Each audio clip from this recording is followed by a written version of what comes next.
Hello, everyone, and welcome to the Lords of the Night. With me, as always, is the Lord of Pennies, Satsu 2 cents. What up, doe? And who was here, but then disappeared, so hopefully he'll be back, the Lord of Pain, Ranting Monkey. And I'm your host, Scribe, who will hopefully be here the whole show, but I had already had my power flash out a few minutes ago, so if I suddenly disappear, that might be why. It's going to be a very mystery night. We don't know what's happening from minute to minute, guys. Yay! And that's slight chance of the show being cut short tonight. Yeah, it's entirely possible. But hey, Happy New Year's to those of you who are in a time zone where that's already happened, and for those of you just about to enjoy it like right now, or are enjoying it right now, or for those of you that are hours away, Happy New Year's elsewise. Happy New Year, Satsu. Why, thank you. Happy New Year's to you, good sir. Yeah, I don't know. It's already been kind of an exciting show, even though it hasn't really started yet. So, Satsu, how was your day? My day was interesting. My daughter was giving me hell today. I thought it was bad initially, but like now that she's eating more and more, this child is insane. She is actually crazy. She was giving me shit all day, and I'm just like, Otherwise, I made myself something nice to eat tonight, and now I'm here on Lords. On Lords. On Lords. Almost sounds like somebody's addicted to a drug or something. I'm on Lords. Yes. Look at the bottom of the screen. It's Lords Night. That's right. It's Lords Night until I get Monkey in here, and then it'll be the proper title. Elsewise, my day was very, very, very, very, very busy because even though it was New Year's Eve, it was also month end, which meant I had a whole lot of paperwork and things to do at work and invoicing and stuff to get ready for the end of the month and the end of the year. And I'll have to be logging in from home tomorrow to finish up some stuff once the clock turns over. So, yep, them's the breaks. That's life in the big city, I suppose. Elsewise, doing all right. I'm kind of mentally on tenterhooks on the off chance my power goes out again, but we'll just soldier on unless or until something happens. And hopefully Monkey will reappear. I don't know what happened. He was on here. He said he had to go use the restroom real quick and get a drink or something, and then he just poofed. So I don't know. I guess we'll see what happens. Other than that, Monkey Dick, Jim Jones, movies, video games. Hit that like button if you have not already, and many of you haven't, because, it's this show. And please share our stuff. Share it far, wide, and sideways. You guys are the better algorithm that YouTube won't give us. Let's see. Are you guys doing a game stream tonight? Hell to the no. Hell to the no. Okay. Well, I don't know. I don't even know if I can ring in the New Year's of the game stream or something. Nah, bruh. All right. Well, then, I guess we can start off with some schnuzz. Let's do it. Well, let's see. I wanted Monkey to be here for some of this. The whole point of some of these stories is to have, the three of us in on it. So I'll start small, I guess. You want me to call him? Sure. You have that ability. I don't. Go give him a call. See what happens. Aye. And as we wait for that, because I don't want to start the stories without Monkey if I have the option not to. Hey, chat. What's going on? You got any questions or New Year's resolutions you want to throw out there before we get into the main part of the show, or to solve the mystery of where Monkey is? Put them in the chat now. I'm paying attention to that. Trying to think of what else is going on. Nothing too exciting elsewise, I suppose. Of course, I'm here and not at some kind of crazy New Year's Eve party or something. But this is my New Year's Eve party for all intents and purposes. Let's see. Bloodwing says, Scribe, I had to stay a bit late tonight at work changing the smoking age signage to the new 21. That's true. Everything shifts just a little bit, year by year. Torcular Herophilus, no resolutions, just try and enjoy a night off. Well, good for you getting a night off. Celtic Mandalore, Scribe, it's time to get flugged up and do the same sheet I did this year. Okay, well, if you got a routine and you like it, I guess that works for you. Furry Kitten, my New Year resolution is not to drink alcohol. It lasted less than a plank second. We get any news from Monkey? Yes, he's not dead. His router is, but he said he's waiting for it to boot back up. Oh, okay. Well, we'll continue taking stuff from chat for a few minutes, see if he shows up so we can have the show proper with some news. We'll shift things around a little bit tonight, time-wise. Will it forward? Scribe Light, you have hours to get to a party after the end of the show. It's true. If my body clock wasn't prepared to be asleep by 9 or 10 and awake by 4, because that's just the way I operate now, because I'm an old man. Old man. Angela Arriaga, Scribe Light, this is a crazy New Year's Eve party. Yeah, I know, right? There's not even any booze. Yeah, there's not any mistletoe. Oh, wait, I guess mistletoe is more of a Christmas thing. That'd be a Christmas thing, and keep that far away from our stream. Yeah, because it's also poisonous. Yeah, it'll kill you. It'll kill people. Or it'll get you fired or sexually harassed or something. All you need says, I have resolved to make no resolutions. Easier that way. Well, unfortunately, you already contradicted yourself, so you failed. you resolved not to resolve, so there you go. Celtic Mandler, Scribe Light, I greatly enjoy you guys being a constant that no matter how crazy my life gets, I can count on y'all to be here. Yes, we are as constant as the Northern Star. Because we don't know how to quit. Oh, there's a monkey. There he is. Hey, guys. Hey, man. Welcome back. Dude. And I thought I was going to have the power problems tonight. Yeah, it wasn't even a power. It's just, I promise you, I will be back in time for show. And if you go and look at the timestamp on when I told you my router died, it was 9. I was here in time. But yeah, suddenly nothing was working. And I actually thought, well, shit, he must have died. But Satsu wasn't answering me either. I'm like, hell. Yeah. Thank you, Sanguine. Not any booze, maybe where you are, but that sounds like a personal failing to me. Anyway, hi, guys. Yep, there's the monkey. So we'll start anew a little bit. Monkey, how are you today? I'm wonderful. I will not be complaining today. All right. Well, then, after that brief interlude, we will move on to the news. I didn't want to do the news without Monkey, because a lot of interesting things happened today. Are you ready, Monkey? I think he muted himself. Oh, no, he's still there. I'm sorry. No, I'm hearing double here because I have the thing up because I was sharing it. 1 second. Yes, I'm ready. What are we doing? I don't know what's going on anymore. Guys, live TV. Here we go. All right. So into the news. Yes. And Monkey, I already did the intro. You missed it. So I'm not skipping the intro. Fair enough. Just so you know. I don't want to be called out later as though I did something wrong. So just let you know. All the cadets pictured giving a Nazi salute will be fired, West Virginia governor says. That's such a stupid ass story. All of the West Virginia correctional cadets seen apparently giving a Nazi salute will be fired, West Virginia Governor Jim Justice announced. Jim Justice. I mean, that's a great name, like for like a cop show. Actually, there was a fake cop show inside the game Max Payne called Dick Justice. That was Dick Justice. Sounds like a porn. Well, it kind of sort of implied that it might be half so. The image discovered in early December shows the members of the West Virginia Division of Corrections and Rehabilitation Basic Training Class 18 with one arm raised. The text above reads, "Hail Bird," in a reference to a training instructor for the class, according to the State Department of Military Affairs and Public Safety. Thank you, Three-Sided Coin. They did not see that coming. Thank you, Three-Sided Coin. The governor condemned the training group's behavior in a statement on Monday. Quote, "We have a lot of good people in the Department of Military Affairs and Public Safety," Justice said, and my light's flickering again. God damn it. Okay, well, I'll go as long as I can, guys, until I suddenly disappear.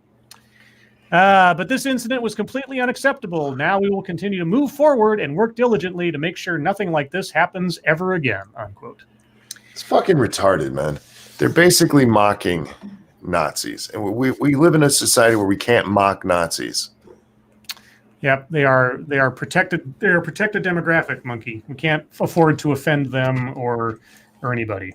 It's really tripped out though because they're like gone, but they have foot soldiers here that fucking still act in their name.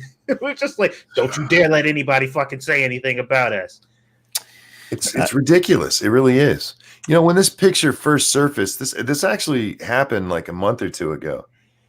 And they're like, oh, this white supremacist, because when they first did it, like this white supremacist class that is doing the Nazi salute, and you look in the back of that picture on the left-hand side, you'll notice a very dark hand. That's a very dark Nazi back there. Thank you, Cryptic. It's the Grudge lady coming for you, man. I never watched a videotape, so I don't have to worry about that. Not in years have I watched a videotape. Isn't that the Ring? Well, there's the girl from the Grudge. Oh, yeah, that's right. The videotapes from the Ring. I forget that creepy girls with long hair. I don't know. They're all the same. Wow, Asians look alike. Okay. Asians? Did you watch The Ring, the American version? That wasn't an Asian girl. I watched the Japanese version. Oh well, you would. Because I'm a weeb. 3 staff members at the training academy will also be fired. 4 other instructors who failed to report the photograph will be suspended without pay. Failed to report the who was hurt by this? A lot of people, man. I don't know. Did you see the body count? It was massive. All right. Now, let me get through at least one more because my power just flickered again. I don't know, guys. I might not be long for the show. We'll see. Kansas police officer off force after fake claim McDonald's workers wrote pig on coffee cup. He was going for that Starbucks kind of fame. Fuck that guy. Yeah, this guy's because when I first saw the story, I thought, oh, the Starbucks story is fake. I was like, oh no, this is somebody who's doing basically a fake copycat. Mm-hmm.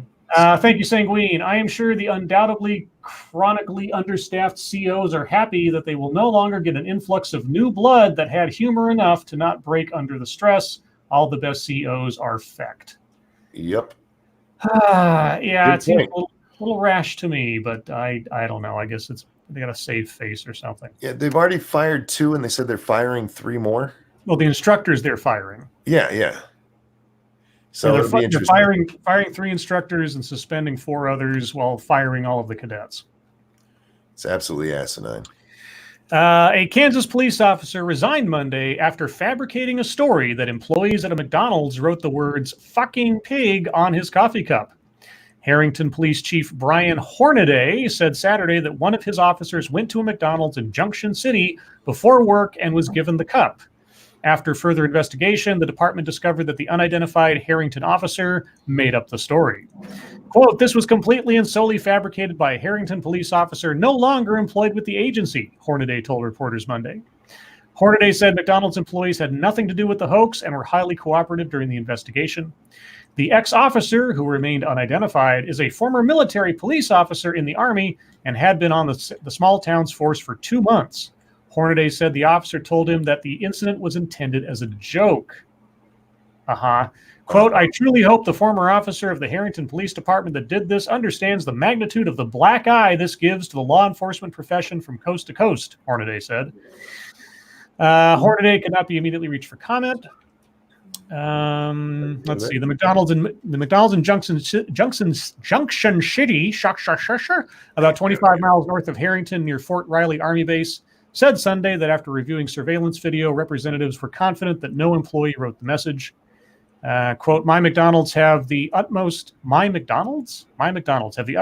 respect for all members of law enforcement and the military and were troubled by the accusation made," Dana Cook, the owner of the franchise, said in a statement. Oh, he's a franchisee. Okay, yeah. Yeah, it was my McDonald's plural. Yeah. They put an apostrophe at it, so I was like, "Your McDonald's?" Okay, anyway. Here, tell everybody Happy New Year.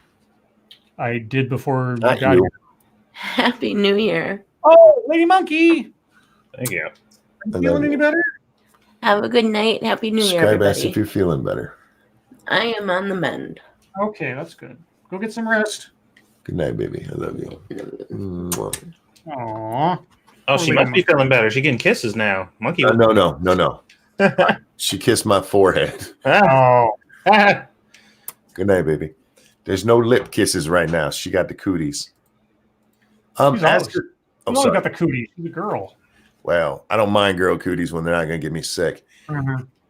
As for this guy, fuck this guy. Seriously. Mhm.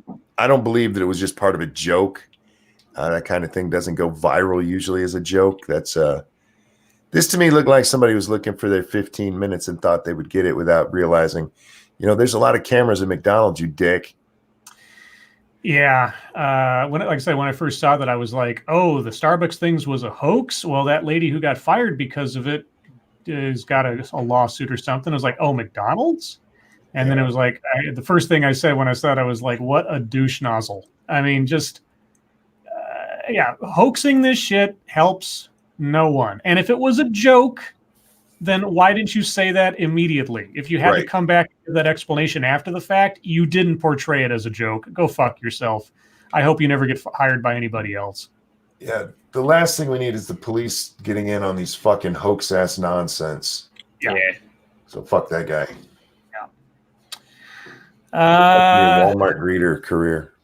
Let's see. Got a couple more political things. How about some military stuff? Because we've had some interesting military actions on our part in the last 24, 48 hours. Yeah, we have. U.S. sending additional forces to protect embassy threatened by protesters in Iraq.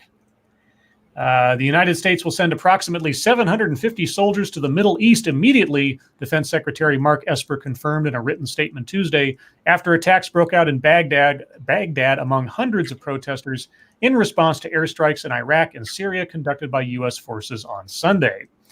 Quote, at the direction of the commander-in-chief, I have authorized the deployment of an infantry battalion from the immediate response force of the 82nd Airborne Division in Fort Bragg, North Carolina, to the U.S. Central Command area of operations in response to recent events in Iraq, unquote, Esper said, adding that additional forces, quote, are prepared to deploy over the next several days, unquote. Quote, this deployment is an appropriate and precautionary action taken in response to increased threat levels against U.S. personnel and facilities, such as we witnessed in Baghdad today. The United States will protect our people and interests anywhere they are found around the world, Esper added. In a statement earlier Tuesday, Esper said the U.S. would deploy, quote, additional forces to support our personnel at the embassy, unquote, and that officials had, quote, taken appropriate force protection actions to ensure the safety of American citizens, military personnel, and diplomats serving in Iraq. The U.S. had sent 2 Apache helicopters to fly over the embassy in a show of force, a U.S. official told CNN earlier Tuesday. The U.S. also earlier deployed about 100 U.S. Marines from a crisis response task force based in Kuwait to bolster security at the embassy. Those Marines flew into the embassy compound aboard MV-22 Osprey aircraft. So, I don't know. Are we tempting fate towards an actual war with Iran at this stage of the game? I don't know. Hezbollah's been shooting rockets at us. Mm-hmm. They killed the contractor. They hurt 2 of our military personnel. So we fired back. And that's what you get, dumbasses. And then they decided to rush our embassy, which is a dumb idea. To me, it doesn't look like escalation so much as, we're going to protect our embassy. Did you see the footage of them trying to rush it today? I think I saw that. I think that's what I was looking at. I didn't really know the context. I just saw the video. I was like, oh. Yeah, they were rushing our embassy, and none of our people got hurt that I saw. Everybody was safely evacuated out of the back. That wasn't a Marine carrying a heavy gun. And we started shooting at these guys. We shot some tear gas at them and some bullets at them. We're not, again, I mentioned this on the show earlier. This isn't like Iran back in the 70s, motherfucker. We are using live fire here. These aren't rubber fucking bullets. Don't come into our embassy. So I don't know. I don't think we're really getting to that point yet. We might. I think Iran is tempting us more than we're tempting them. Yeah. Just my opinion. I guess time will tell. All it takes is one person to do something ridiculously stupid, and then we're off to the races. Let's see. And the last story I have pulled up, because it wasn't a very busy news day, I suppose. Chief Justice John Roberts says Americans may, quote, take democracy for granted, unquote. As the country faces unprecedented rancor between the branches of government in the midst of impeachment proceedings, Chief Justice John Roberts urged his fellow federal judges Tuesday to promote confidence in the judiciary and maintain the public's trust. You might want to tell that to Andrew Cuomo, who's like stopping federal judges from performing marriages based on ideological association. Anyway, Americans, Roberts said, have in the modern era come to, quote, take democracy for granted, unquote, and the Chief Justice lamented the fact that civic education has, quote, fallen by the wayside. Quote, in our age when social media can instantly spread rumor and false information on a grand scale, the public's need to understand our government and the protections it provides is ever more vital, Roberts wrote in his annual report on the state of the judiciary issued each New Year's Eve. I don't know. I feel like people are protesting more about the protections that we expect our institutions to uphold and how they're not doing so lately. How do you mean? I mean, and granted, I'm talking about not governmental agencies, but the spirit of things like in Twitter and YouTube and such, and privacy, Facebook, freedom of speech, etc. Mm-hmm. I think people are a lot more energized about what they, and whether they're correct or not on the nature of the rights they're complaining about. They're not completely oblivious to what's going on, I don't think. Mm-hmm. Let's see. Although the report does not specifically cite President Donald Trump's past attacks on the judiciary, his statement is a clear attempt to bolster federal judges across the country and shore up the reputation of the judicial branch as the other branches of government have dissolved into a bitter morass. I don't know. The judiciary has been acting pretty actively, either for or against Trump, depending on the situation. I don't understand what they mean by shoring up the judiciary. There hasn't been a problem there. Shore up the reputation of the judicial branch. Yeah, I'm not quite sure. Thank you, Mashishu. Money for Lords of the Night to sing Old Lang Syne tonight. Oh, God, do I even know the words except for the chorus? I have to look them up. To sing Old Lang Syne, yeah, Old Lang Syne. I'll have to look them up when the time comes. Old acquaintance be forgot and never brought to mind. Lyrics. Old acquaintance. Yeah, I don't know all of the words. I'm going to find my favorite version of that, and I'm going to throw it into chat here in a minute. But yeah, I don't know it all. Sorry. Yeah, I don't know it all either. My power just flickered again. God, this is just. I'm so anxious right now because it's like any second I was like, Well, you shouldn't be, because weirdly enough, your power flickering, you haven't like roboted or cut out or anything since this began. Yeah, well, so yeah, well, let's not jinx it. The judiciary can help shore up Americans' trust in government and the law, Roberts wrote. Maybe. I don't know. It depends. I mean, the judiciary is always a superhero for those who get their ideologies reinforced by it, depending on the cycle. I mean, either justices are legislating from the bench or they're defending our rights, depending on what we're talking about or who's for what. So that's always been the case. Thank you, Sanguine. But for every person you have crying out for their rights, there's at least one screaming that rights shouldn't be rights if they disagree with you. That's true. But I mean, I don't know. There was a saying not that long ago, and I think I'm pretty sure he didn't come up with it, but I heard it most often from Thunderfoot, and it's like, internet is where religions go to die. I also think that internet and social media and access to information is where bad ideas also go to die if you choose to think about it for 3 seconds. Critical thinking. I don't know. Do you think social media will encourage more critical thinking or dumbs it down more? The answer to that is yes. Yeah. Because it does both. I mean, you do have people who will seek out critical thinking, and then you have the people who are just nuts to begin with. So, and by nuts, I don't actually mean necessarily really crazy. I mean, hardcore fanatics from whatever, whether it's political, religious, conspiracy. Although those people will find each other too and make that worse. You see what I'm saying? You understand what I'm saying there? Yeah, ideologues. Yeah, no, So, you form little echo chambers of extremism, regardless of depending on what we're talking about. Yeah, and so for those, it's going to make that kind of crap worse. But yeah, for logical people who are looking for answers, the internet is a beautiful thing. Mm-hmm. It saves you from having to go to the library. I just hope that being caught out more than once promoting something or retweeting something that turns out to be totally false will give people pause. At the very least, give people pause before they jump feet first into something just because they have a visceral reaction to it. I hope. Like I say, I can't say. I don't know. No. I can hope. And I get you, but then I think about all the times we've had hoaxes and how they've blown up on the internet first. Yeah. I mean, but we are becoming, well, at least I should say for myself, at least. Some.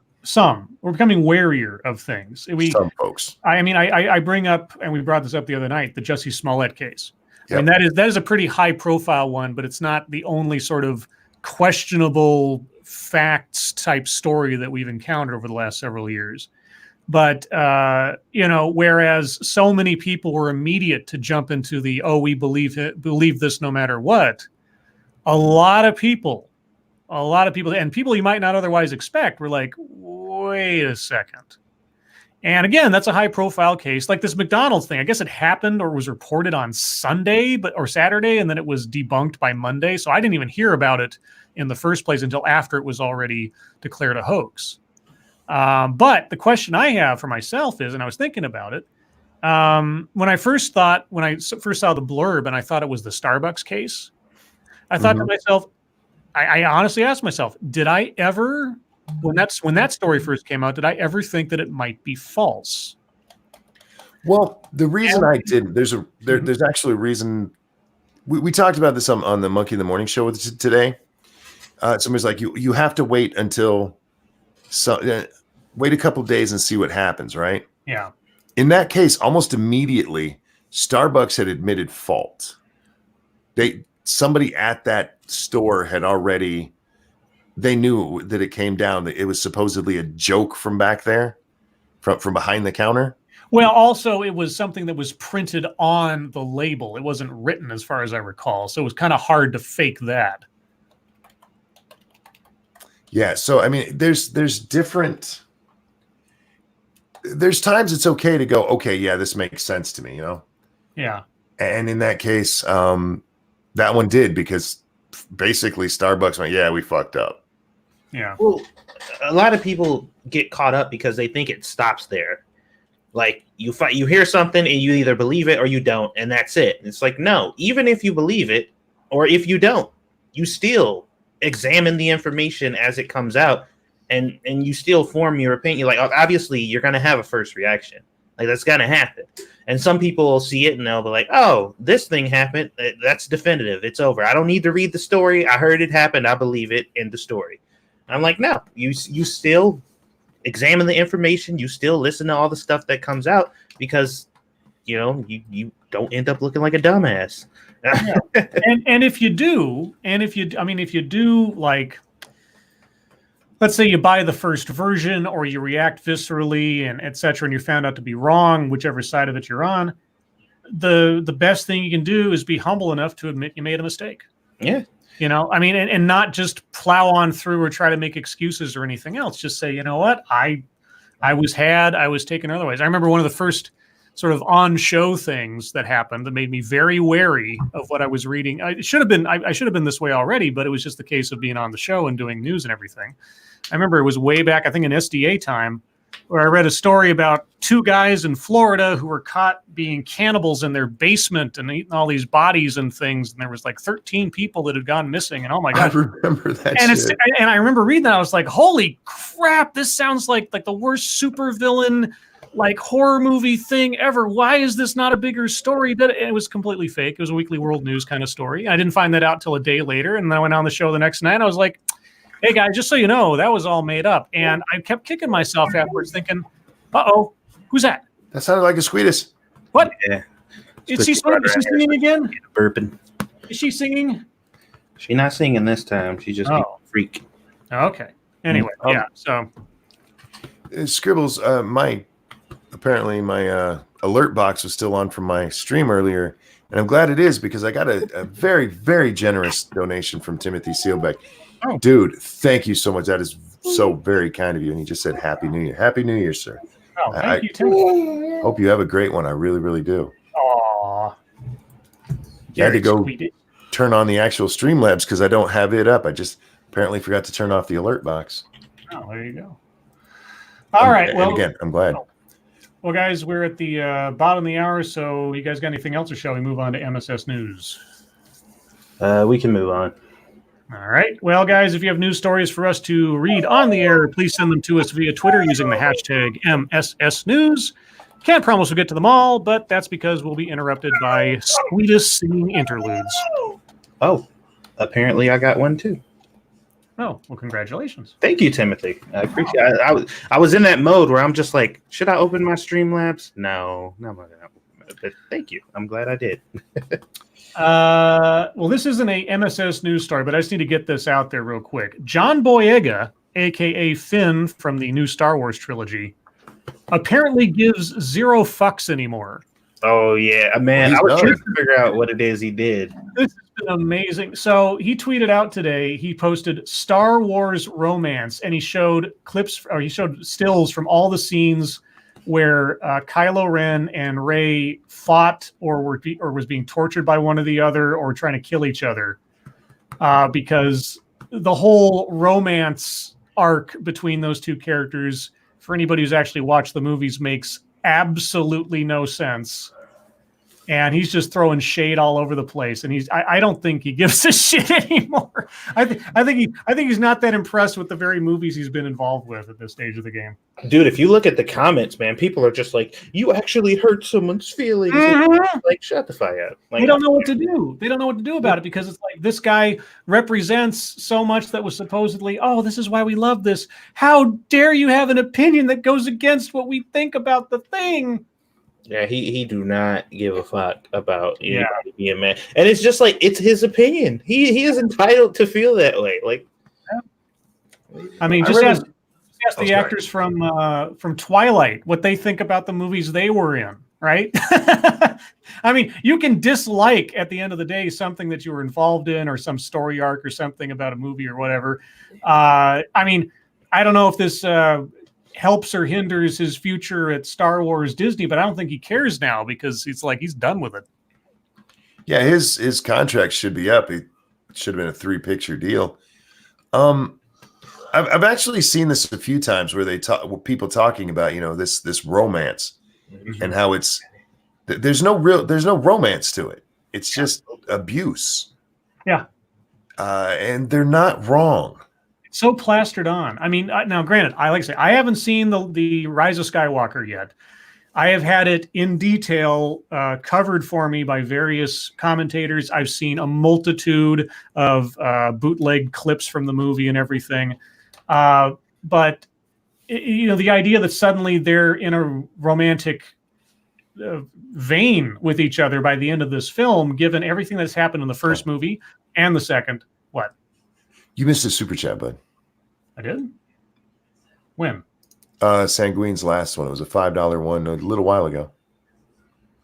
I read that. Oh, did you? Well, me and Prospero both missed it. I'm sorry.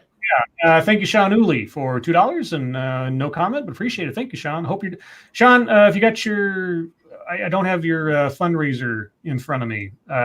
Tweet that at me, and I will put that back in the chat because I remember you're still looking for help with that. But anyway, yeah, I've watched a multitude of critiques about Rise of Skywalker, but the two things that never made any sense to me from what little I know is the return of Palpatine and those two characters somehow being in a romance.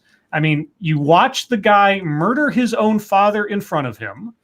Yeah. You watch him lead a military destroying multitudes of resistance fighters, killing people left, right, and center.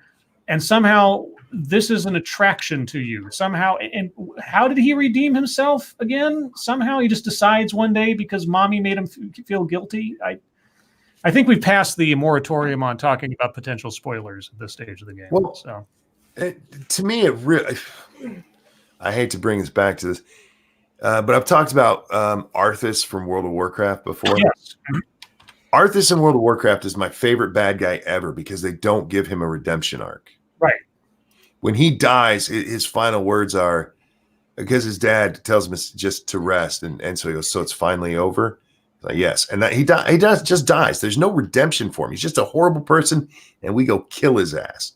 Right. He started out as this good guy on a good path, and it just, took him off. And it feels to me like they were kind of trying to do a redemption story for this guy without actually giving it an arc. Yeah. It just 90-degree turn for no fucking, a 180-degree turn. Yeah. I mean, they tried to make him, when the first movie came out and it was such a repeat of the first one. Sorry guys. I know we'll get the stories in a minute. I'll give extra time. Because Force Awakens was such a reboot of A New Hope. You're like, okay, so this is the new Darth Vader. And you know what? I remember the theories that me and my friends had after The Force Awakens came out. We thought, where's this story going to go? And honestly, one of our theories was that it was going to be a complete reversal. Rey was going to fall to the dark side. Kylo was going to become redeemed, and then they'd fight each other. And Rey would be the evil. Like they have it like by the middle of the movie, they'd switch roles because of how they were going after this sort of duality thing between the two characters. And I thought that'd be a really cool idea. That'd be a really neat sort of twist on the whole thing. That didn't happen, obviously. But by the first movie and the second movie, and of course, The Last Jedi, Rian Johnson killed every story hook that was set up in the first movie. So you can't really have a trilogy if you tie everything up in the second film. They had no plan. I mean, this just goes to show the absolute catastrophe you're going to have if you do not plan out your movies. Kevin Feige had a structure set up for the Marvel Universe. Things have to start here and end here, but you guys can do whatever you want in between for these films, directors and writers, so long as each piece fits into the overall puzzle. And if you don't at least have that, I don't know what you have. And so, and honestly, people saying, The Rise of Skywalker did such a great job in sort of fixing what was wrong with The Last Jedi. And I'm like, you know what? I would have preferred if J.J. Abrams had at least respected the fact that The Last Jedi happened and built off of it, rather than trying to play like some kind of miffed little schoolboy and trying to say, nya. It's like do-over. It makes it seem like such a farce, more of a farce than it already was. If you don't at least say, okay, well, I may not like what happened in the last movie, but let's build off of what's been established. Anyway, I could go on for a long time. Thank you, Frank Hubbard IV. Still a better love story than Twilight. I don't know. Actually, I think Twilight finally wins one. Yeah, Twilight actually had something of an arc and a character build-up. As flimsy as it was, there was more of a romance there, more of a built-up and justified romance than anything that happened in these movies. Holy cats! Thank you, Timothy. Happy New Year to you, too. Guys, you guys. Timothy, you are a legend, sir. You are By the way, Lady Monkey said thank you. Thank you, Timothy. Timothy with the triple. Here, and let me, speaking of which, speaking of generosity and stuff, guys, if you happen to have a couple of spare bucks around, putting a link into the chat now for Sean Uli's GoFundMe, just to help him go home, basically, and move out of the facility he's in right now. So take a look at that when you get a chance. Thank you, Timothy. I appreciate that. Thank you, everyone. I mean, this whole year, you guys have been so generous and so supportive, and I really do appreciate it. I know we all appreciate it here. And, there's not really words to use to articulate our gratefulness. But that being said, let's move on to the actual thing I was supposed to be talking about this whole time. MSS News. The greatest audience in Get the on. world. Let's see. Who do we want to do first here? Let's see. We talked about that the other day. This one comes from Shrouded Angel. Let's see. Mom slammed after sharing picture of blacked up partner with mixed race sons. What? Okay. This is from the UK, by the way. A mum has been accused of racism after sharing a photograph of her partner wearing brown paint on his face and a dreadlocks wig next to her two mixed race children. Sean Bannister, or Sian, S-I-A-N. I don't know how to say it. I think it's Sean. Anyway, 30 of Bristol posted the picture showing David John Norman, herself and the kids to Facebook while they were at a 5-star hotel in Newport, South Wales, with the caption, "Annual Family Photo." It sparked outrage online when it was reposted by rapper Ace Brown yesterday and was shared or commented on nearly 20,000 times. The artist accused her of taking the piss, if not direct to the boys, but to their father's heritage, and said Miss Bannister should be ashamed of herself. But Xian denied she was being offensive in another post, adding, quote, "Would I be offended seeing a black person dressed up as a white person? Hell no." I'm going to put the link in the chat in case people want to see, because, I mean, they blur out the kids' faces in the top image, but then they just show them in the tweet down below. It's really bizarre. Furry Kitten says it's pronounced Sharn. Sharn? S-I-A-N is Sharn? Really? S-E-A-N is Sean, so. Sharn. Okay, if you say so. Anyway, that's the end of the story. There's nothing more. It says, but Trudeau gets a pass, right? Look, maybe we're moving to the point where people will be like, fuck it, it's just somebody dressed with paint on their face. Who cares? That would be nice unless it's like intended to say something else. Yeah, I mean, again, the minstrel shows there was a very specific thing they were doing there. It wasn't just putting black makeup on. Yeah. Anyhow. Okay, this one comes from senior staff reporter and chief Florida correspondent Colleen Bernier. Mansplaining convention coming to Orlando promises to make women great again. What? Wait a minute. Dear Lord, there's no part of that didn't annoy me. Wait a minute. They promised to make women great again. Yeah, they weren't before, apparently. With a onslaught of rhetoric for the past God knows how many years telling us that women have never been great because men won't let them be. Yes. And they're going to make them great again, you say. Organizers say it is destined to be the mansplaining event of the century. I thought that was any political contest.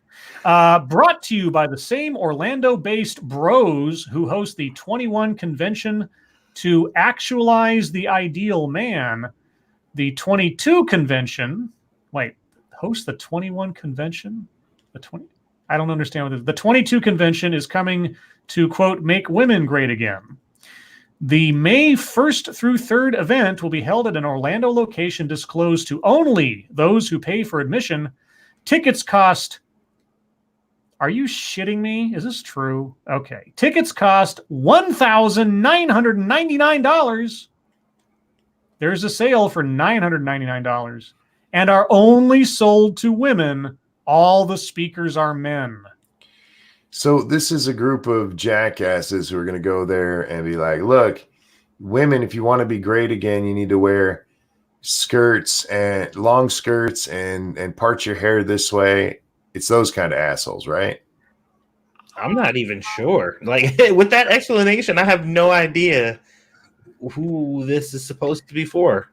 Women today are being taught to act more like men, says the 22 convention website, which they say has led to divorce, depression, dysfunction, and rampant single motherhood.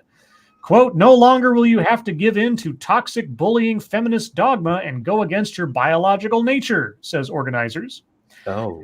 Mansplainers on hand to redirect the wayward women in attendance include convention founder Anthony Johnson, whose bio says his mission is to, quote, destroy the feminist establishment, unquote, Alexander Coates, described as a, quote, fitness guru and modern-day philosopher winning the minds of men and the hearts of women, unquote, and other right-wing personalities with hundreds of thousands of followers on Twitter and Facebook, which are definitely not Russian bots like those of men's rights activists and 21 convention speaker Mike Cernovich.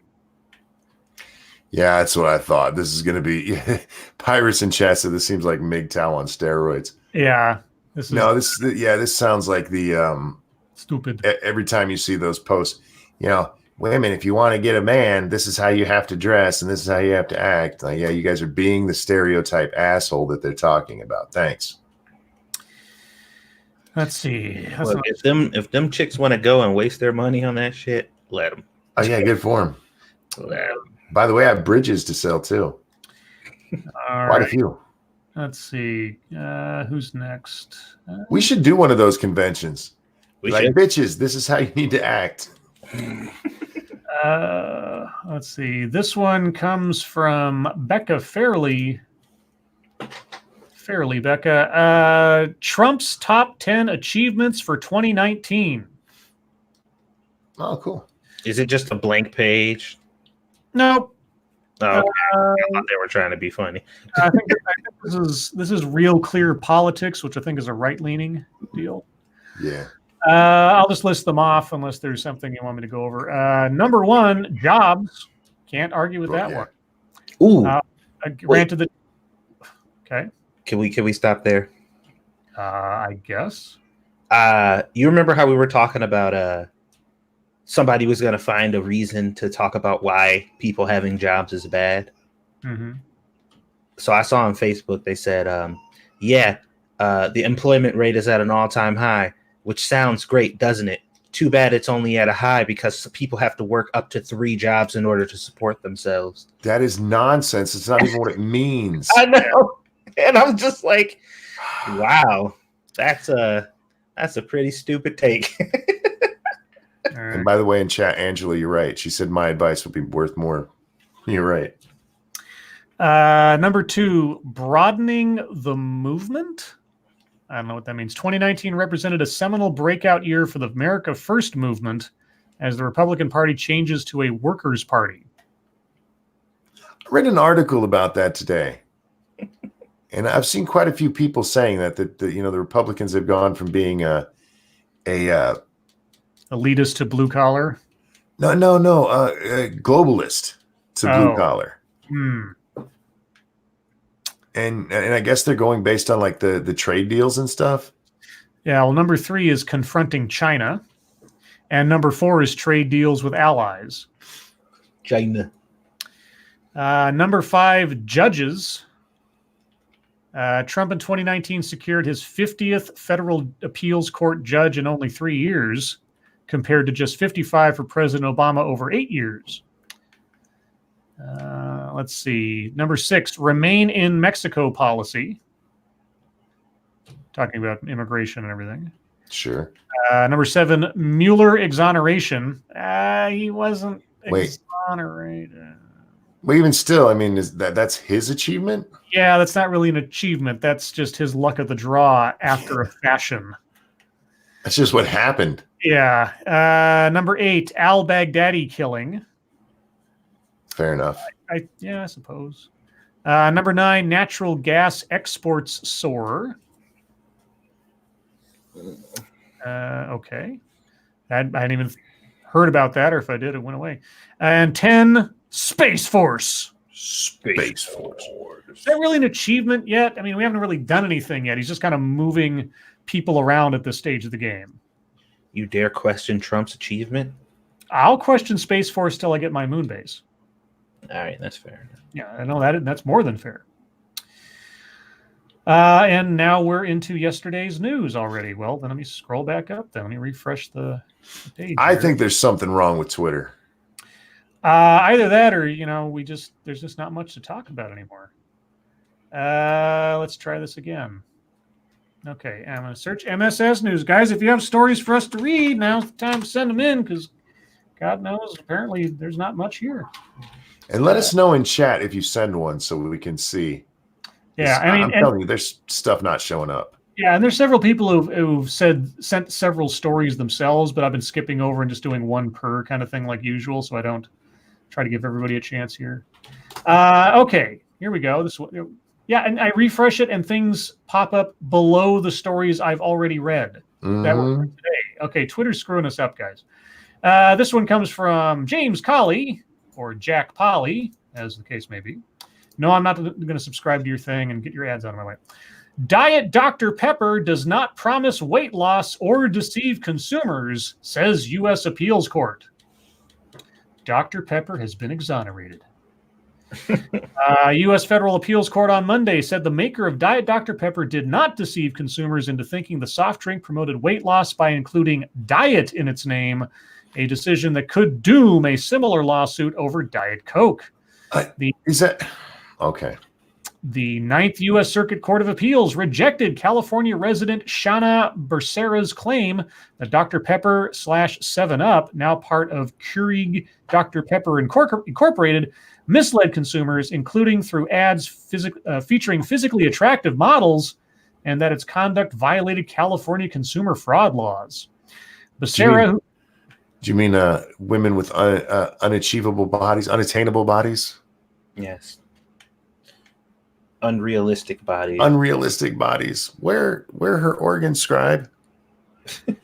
In the story I'm trying to read, Monkey. So, Becerra, who claimed to have struggled with obesity since childhood, relied on scientific evidence. Whoa! Jaeger Pony? Holy cats, man. You see in red tonight, Scribe? About $100 US since my currency sucks. Hey, $100? $100? Dude, thank you so much. Jaeger, where you been at, homie? Holy pony. Very kind. That's ridiculously kind of you. Thank you so much, guys. I mean, if I have to be interrupted, I'll prefer that over Monkey cutting in. Wow. Right, Monkey? Sure. Yeah. Okay. Bowling. I lost my train of thought because I'm getting all sentimental in my head. I said it earlier, and I'm going to say it again because this is my night and everything else. And this year, the last 3 years, especially with Squeedus coming in and everything else, everybody here, and that includes Monkey and Satsu, and especially Monkey that one night just holding on to the show for 16 hours or whatever it was. Reading these stories every night about, tragedy in the world or our politics falling apart or people just being hypocrites and everything else. I know this is all Hallmark card sounding and everything, but I mean it.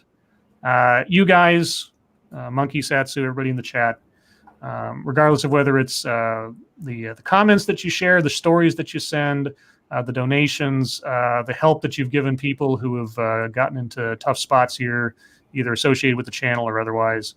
I don't have many things in my direct life to sort of reaffirm my faith in humanity and human compassion. I know, and I understand that's a complete meme, and I don't have another way to articulate it, but it's absolutely true. Thank you guys so much. The last couple of years, for me personally, aside from work and everything else in real life, though sometimes there have been some rough spots that have been a bit more than I could take at times. Coming into the show, being able to vent, laugh, and hang out with you guys and everything has been probably the highlight of my last 3 years, given what was going on prior to my whole YouTube thing. So thank you guys. Monkey, Satsu, thank you guys so much. SCA, wherever you are, thank you so much. Happy to be a part of it, my friend. Yeah, and guys, just so you know, and I know I give up I give away the twist too often here, but my derision against Monkey is just absolute and total truth. I really hate this guy every day. No, I'm kidding. Am I? That's what happened when we spend too much time together. Yeah, no, it's all melodrama, guys. I mean, sometimes it's tinged with actual true annoyance, but I it's annoy always the shit out of him. It's okay. it's always diluted with the knowledge that it's all in good fun, and that at the end of the day, even if I am slightly annoyed, the fact that you guys get entertained by it, like when I huffed off of a Monkey's stream the other day. I mean, I just he forgot that I was the first one in. He said Sinatra, thank you, and all this, and I just threw a fit and left. I didn't even look at chat again. I just knew in my heart of hearts, I knew that all the audience was laughing, and Monkey was laughing, and everybody else was having a good time and wasn't taking it seriously, because we've established that, and I really do appreciate that. I know that sounds kind of weird, but the fact that I can sort of vent at the same time and laugh at myself and know that everybody is in on the joke really helps out a lot. Thank you, Three-Sided Coin. Screw you, Scribe. Well, fuck you too. Yeah, he had a good excuse to go take that shit that he was holding. That's right. Yeah. Yeah. By the way, guys, there's a whole Familiar with the Matter featuring Three-Sided Coin where we talk about personal finance. You shouldn't go watch it because Three-Sided Coin is an absolute jerk. Jerk bag. Anyway, okay. Interlude done. Unless you guys want to have anything to add. No, you'll start up again if another $100 donation comes. That's not.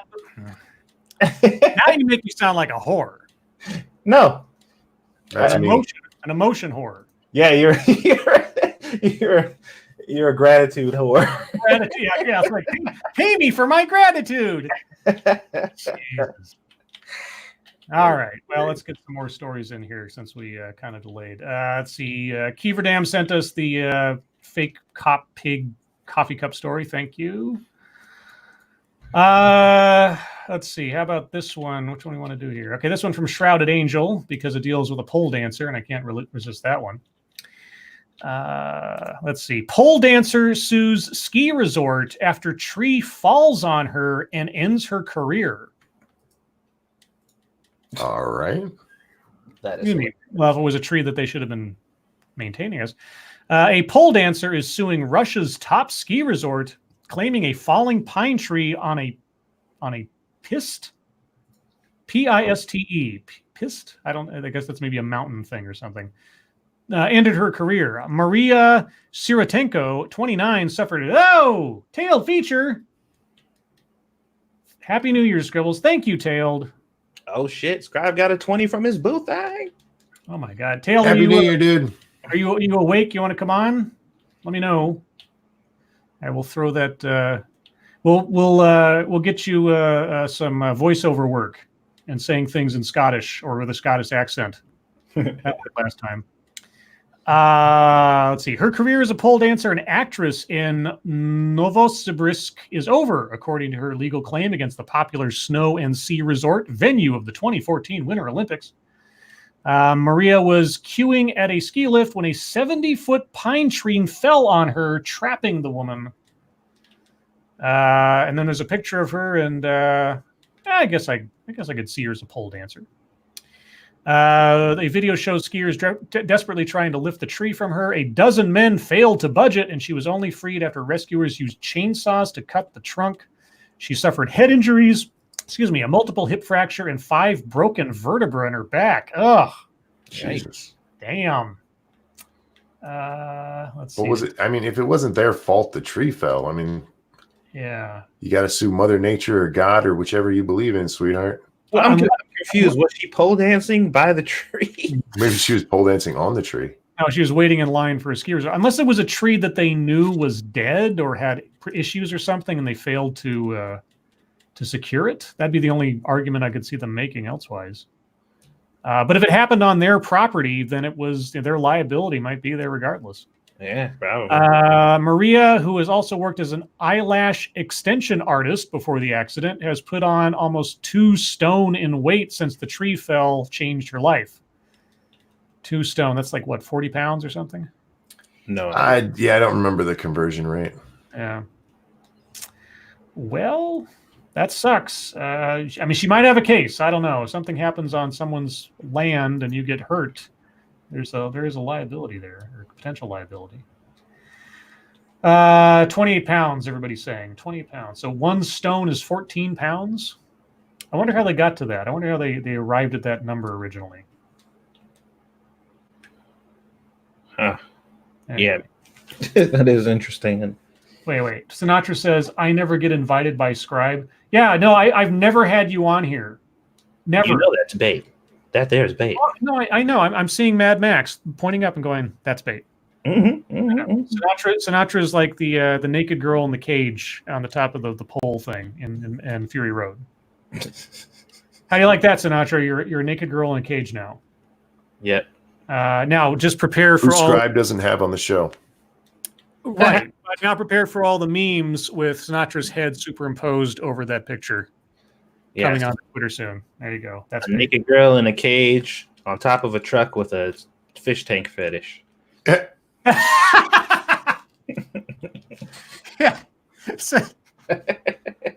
Yeah, Sinatra needs to do like fish tank ASMR videos. Oh. I don't know how that works. Just maybe like the sounds of fish tanks being cleaned or something. All right, let's see. Let me check and see if anything else has popped up. We will move on here shortly. Okay, this one comes from the original Shroom. Okay, this is from Breitbart. Elizabeth Warren blames unrest on Trump's reckless decision to ditch Iran deal. Oh yeah, I did. I saw that. Okay, I'm open to hearing the argument. Senator Elizabeth Warren on Tuesday blamed President Trump for the unrest in Iran following news of an angry mob attacking the U.S. Embassy in Baghdad, pointing to his reckless decision to walk away from the Iran nuclear deal. A violent pro-Iran mob, angry over recent U.S. airstrikes against the Iran-backed Shiite militia Kataib Hezbollah in Iraq, attacked the U.S. Embassy in Baghdad on Tuesday. The U.S. airstrikes came as a response to the death of a U.S. contractor in Kirkuk, Iraq. As Breitbart reported, Hezbollah vowed to seek revenge for the airstrikes on Monday. Both Hezbollah and the Iranian military unit that supports it, the Islamic Revolutionary Guard Corps, have been designated as terrorist organizations by the U.S. government. The government of Saudi Arabia has also described Hezbollah as one of the several terrorist militias supported by the Iranian establishment in remarks on Tuesday condemning the assault on the U.S. embassy. The attackers were able to smash open a gate and push into the embassy compound, lighting fires, smashing cameras, and painting messages such as "closed in the name of resistance" on the walls. Gunshots were reportedly heard near the embassy, while tear gas and stun grenades were deployed by its defenders. A uniformed militia fighter on the scene in Baghdad told Kurdish news service Ruda that attacks were also planned against the U.S. consulates in Erbil and Basra, with the goal of destroying the consulates and killing everyone inside. Okay, that's the report. While the president said that Iran would be held fully responsible for orchestrating an attack on the U.S. embassy in Iraq, several leftists, including Warren, placed the blame squarely on Trump. Quote, Trump's reckless decisions to walk away from the Iran deal and now to launch airstrikes in Iraq without Iraqi government consent have brought us closer to war and endangered U.S. troops and diplomats, she wrote. We should end the forever wars, not start new ones, she added. Okay, now I don't know the details. Did Trump act without any consultation with Iraq before making those airstrikes? I'm not sure, but thank you, Tails, for the donation. Oh. Yes, thank you, Tailed, for the donation. I got one as well. Wow. Preach. No, he did not act without consulting the Iraqis. He just told them, well, he told them, and they were like, please don't do it. He's like, fuck you, we're doing it anyway. So is that without consulting them? I don't know. Was he supposed to get permission or something? Well, if you're going to do a military strike in someone else's sovereign nation, you'd think you'd want to at least give them some kind of heads up, or at least coordinate to make sure you weren't going to hurt their people, maybe a little bit. I thought he did. Well, like Monkey said, I thought that was the thing. He was like, I'm about to do this. And then like, no. And he was like, done. So, no, you didn't understand. I wasn't asking. Yeah. That's what I thought happened, at least. I don't really keep up with this stuff all that much, but to my knowledge. I read a thing from the Iraqi leader. I forget his name. Whatever. Real quick. Thank you, Cryptic. If she was alive during World War II, she'd side with Hitler. Oh, yeah. Well, yeah, if Trump was going against Hitler, she'd be like, Donald Trump started Hitler. But yeah, he did. I mean, he talked to them, but whether or not you'd say consulting, you know what I mean? Mm-hmm. Usually consulting to me is a dialogue back and forth, not a, hey, we're going to blow up some shit. Mm-hmm. Yeah, I'm not agreeing with Warren on the all in all, but if there's still something in me that's like, it doesn't help anything if we're acting like we can just sort of trump over other people's sovereignty. And I like I say, I don't know all the details, but well, I also don't agree with her because she's all about the well, it's because he got rid of the Iran deal. Fuck the Iran deal. It was garbage to begin with, and we all know it. Yeah, Iran wasn't sticking to it or anything. Thank you, Sanguine. The people saying we need to just pay off hostile foreign powers need to learn and take to heart, quote, pay the Danegeld and never be rid of the Dane, unquote. You see, I'd almost agree with that, except that I can think of either historically or just hypothetically scenarios where the pragmatic decision is, do you want to go to war or do you want to grease the wheels for a brief time with some money? Sometimes, decisions between nations are not necessarily clean or good, but, pragmatic. And pragmatic isn't always fun, let's say. I mean, we have to play nice with people we would otherwise and probably do revile based on our own values just to make sure that we keep everything going. I mean, we're super friends with Saudi Arabia. Why? Because they got the oil. We're super friends we're trying to be. Classically, we've been super friends with China. We've been pushing back the last 4 years or 3.5 years or so because, well, they're one of the largest economies. I don't know. I mean, when it comes down to like international diplomacy and things like that, my sense of what is right and wrong starts going straight into gray area, depending on the circumstances. Sure. Well, it has to be. Mm-hmm. All right. Well, anyway, guys, we're going to stop there for news stories. Thank you guys so much for all the submissions. Appreciate it. Sorry we can't get to them all, but it's just a cavalcade of excitement here, as you've noticed. With that, we're going to move on to YouTube time. I'll go first because I didn't have a chance to do anything today, so that was easy. Satsu, how about you?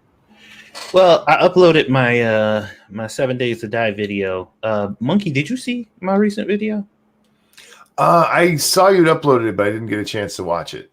You should check it out because I initially went into that video with a certain goal, and something very different ended up happening. I was testing the distance for the dart traps to see how far they shoot, right? Uh-huh. And I found out that if you put a dart on a block, it shoots up to 28 blocks, and then it just vanishes after it hits the 28th block, and you can't take any damage beyond that. Oh, sorry, guys. I'm sorry. I gotta. First off, thank you, Sanguine. Pronounced Danegeld. Okay, thank you, Sanguine. I'm historically oblivious, but I gotta say, whoever. I'm not trying to out anybody, but whoever Stuart is, I won't say anything else. Whoever Stuart is, your generosity is just amazing. I just went over to Sean Uli's fundraiser, and Stuart donated $200. Oh, wow. Just a few minutes ago. So Stuart, if you happen to be an audience member, I'm assuming you are, thank you so much for your generosity. I know that Sean appreciates that. And I didn't even see this before. Yeah, there have been several donations of $200 over the last couple of months. So Alexander and Ron and anybody else that I'm missing here, Andrea, Prentice, Jennifer, all you guys, just like I said it before, and I'll probably say it again at some point. I won't reiterate myself because I'm interrupting Satsu, but I had to do that for that. So thank you guys so much. Sorry, Satsu, go ahead. How dare you? I dare when it comes to people's generosity. What do you want me to say? You yell at us when we do it for people's generosity. What? Okay. You yell at us when we do it for people's generosity. Yeah. Okay. Well, then you've had your revenge, Satsu. You happy? You a hypocrite. Anyway. Did you say hypocrite? Yes, I did. That would be me being. Is a hypocrite a hippopotamus with a broken leg? Yes, it is exactly. God damn it! You almost made me forget what I was saying. Dark traps. Yes, dart traps. So if you put the dart trap on one block, it'll go 28. If you put it, or if you have it down on the floor, just on the floor and let it shoot, it'll go 20. But after my testing, I'm like, okay, all right, well that's pretty interesting. I found out that if you take the one that's up on the upper block and it's shooting 28, shooting the distance of 28 darts, and you take 2 steps to the left, you still get hit by that dart trap, and two blocks next to it, up to 3 spaces out. And I don't know why that happens or how the fuck it happens, but yeah, that was a very unintended result that came out of that testing. Go check out the video if you want to see it. Anybody who plays 7 Days to Die, I know people in chat are like, what the fuck is he talking about? It's 7 Days to Die stuff, and anybody who plays and deals with the traps will know what I mean. But yeah, it's a very interesting test. But yeah, if you were ever wondering how far the dart traps shoot, it's 28 fucking blocks, which is crazy. That is long. That is an insane fucking distance. I didn't think they shot that far, but they do. And apparently 28 blocks plus 3 to the left, because reasons? Haven't figured that out yet, but that's weird. That's a thing also. So yeah, there you go. That's what I worked on today. All right, Monkey, what'd you work on? Well, I did a monkey in the morning when I woke up, and then I did some Red Dead Redemption over on Renting Monkey Games. Had some fun over there with that. That's pretty much it. Okay. Well, then, we can get into some fucketry, I suppose. I don't have much. Let me see here. The Washington Post decided to give us a little bit of a history lesson today. They said, death to America chants heard in Baghdad echo the Iran hostage crisis. Yep. And I said, yes, because death to America has not been an oft-used chant in the Middle East since 1981. Only now can we see such contrasts. It's like, and what's the point? What I don't even know. How are these things alike? I don't know. But there you go. We also hit the top of another hour. I forgot. So somewhere, guys, it's someone's Happy New Year. So Happy New Year! Happy New Year! Happy New Year! We'll do that again at the end of the show. I don't know. Monkey, are you going to do like a surprise pop-up New Year's stream? After this, I'll be playing some more Red Dead. Okay. Let's see what else. And then the John Boyega thing was just fucking hilarious. That was hilarious.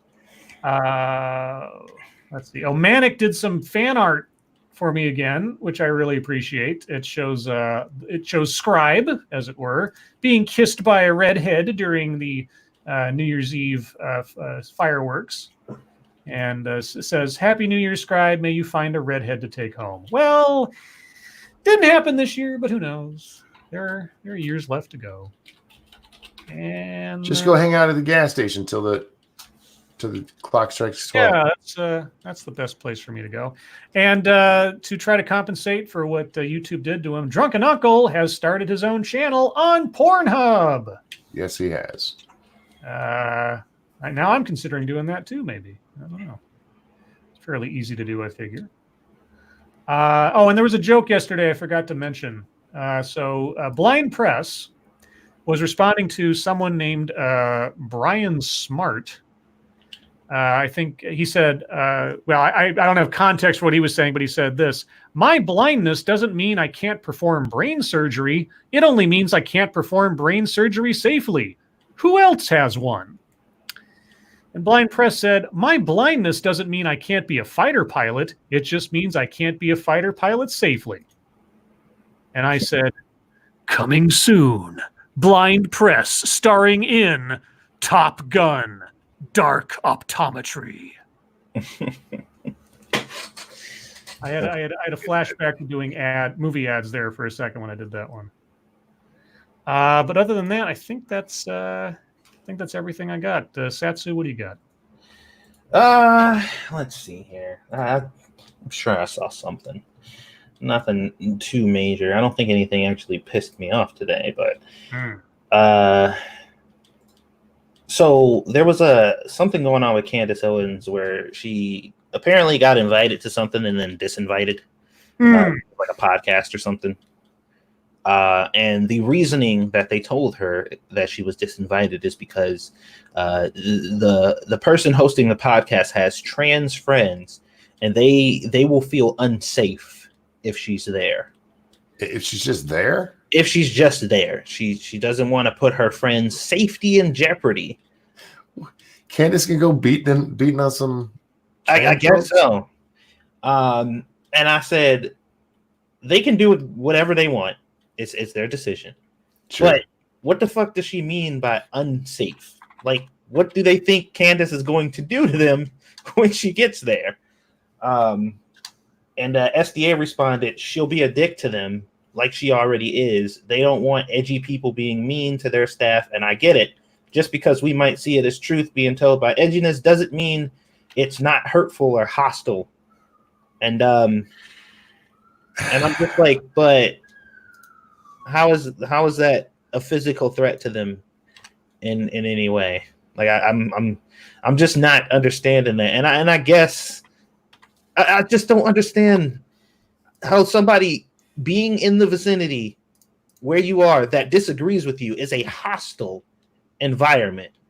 And I'm surprised that SDA seems to agree and think that it is. Like, yeah, that's a hostile environment she's creating by not sharing their opinions, or I guess denying their existence is a hostile thing. I don't know. I'm still missing the danger that they're in. Well, you're not thinking right. It's their feelings, Satsu. Well, are their feelings in danger? It's going to hurt them very deeply. Always their feelings are in danger. Huh. They're going to need feeling band-aids. Yeah, I don't know. Also, SDA is very mean to me on Twitter. I'm not sure why. But like when she talks to me here, she's like really nice. But on Twitter, she's very mean to me. I can't figure out. Well, I think I know why.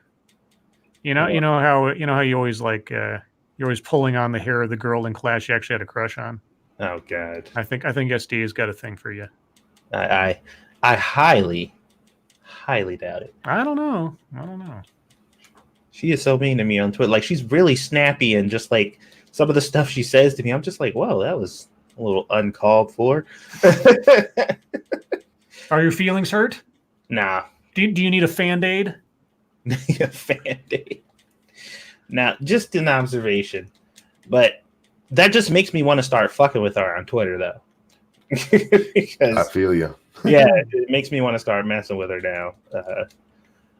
But there was one other thing. I almost got a little sidetracked there. What is his name? CJ Pearson? Let me make sure. Maybe. Right. Oh, I think I know who you're talking about. That's the conservative black kid or whatever. Yeah, from Covington or from Parkland. Yeah.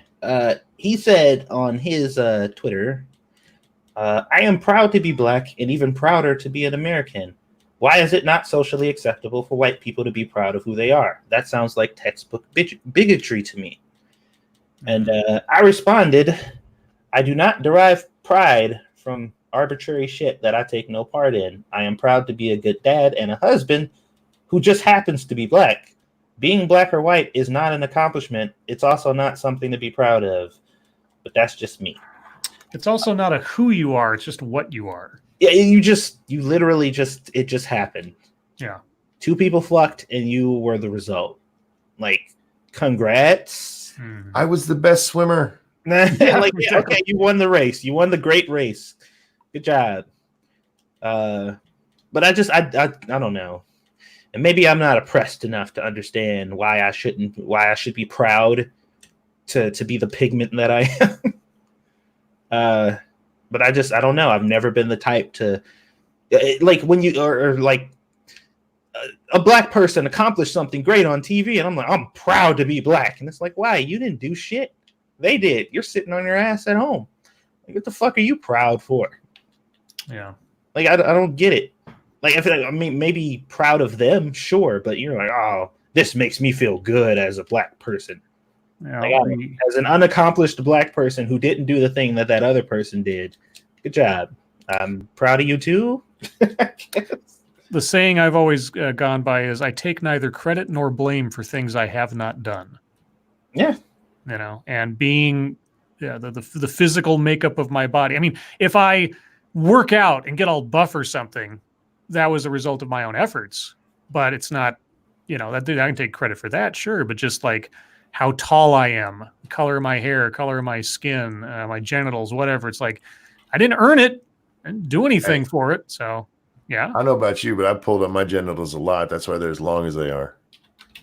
I don't think that's how it works. That's yeah. I'm fairly certain it is. You got a penis pump there, Monkey? No, just my right hand. So, okay. Yeah. Don't you pump yours? What do you tickle it? Well, maybe a little. Oh, wait, hold on. Who was that? I was trying to think of something clever to add to that conversation, but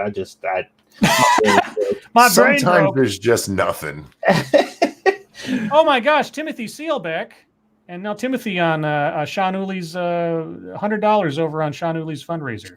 Damn nice. Wow, Thank thank you. you, Timothy. We dub you Santa of today, Timothy. Yeah, no kidding. Everybody, thank you so much. Yeah, Bloodwing, that was one of the messages that I was a little perplexed about that she sent to me. I don't know what the deal is with that, but yeah, I think that's all the fucketry that I saw today. All right, Monkey, what do you got?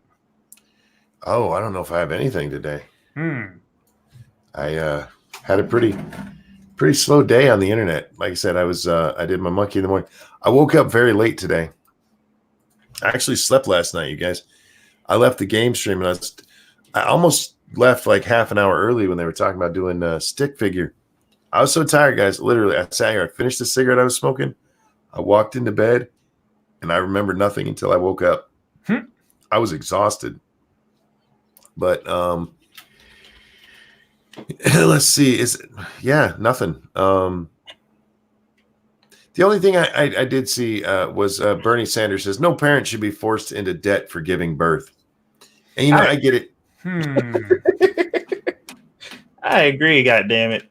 No, I get it. I get it. Yeah, maybe it's a little too expensive, but that doesn't mean it should be free. Yeah, it's not. No one's forced into debt for giving birth. You make a choice to get pregnant. You have to act. Yeah, that's true. It's your kid, not mine. So you know what? Again, I absolutely believe there's probably ways we can bring down the cost of this kind of shit.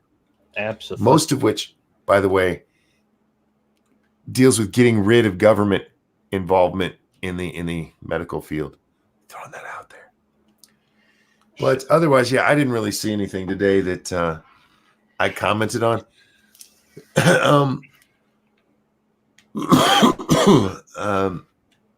Yeah, I can't think of anything else. Sorry, bud. Okay, that's fine. I can crack my own book with all the fucking medical bills laying around. I feel you, man. I understand. I do. Ridiculous. I'm kind of confused. ERA Us Now says, Scribe, every single historical instance of paying tribute has only led to more bloodshed. So every cover band leads to a massacre? Maybe I'm missing something. Paying tribute? I don't understand what we're talking about when we're talking about the paying tribute part. We talking about, like, when I was saying about the pragmatism of sometimes having to bribe off certain things rather than engage in conflict, that kind of thing.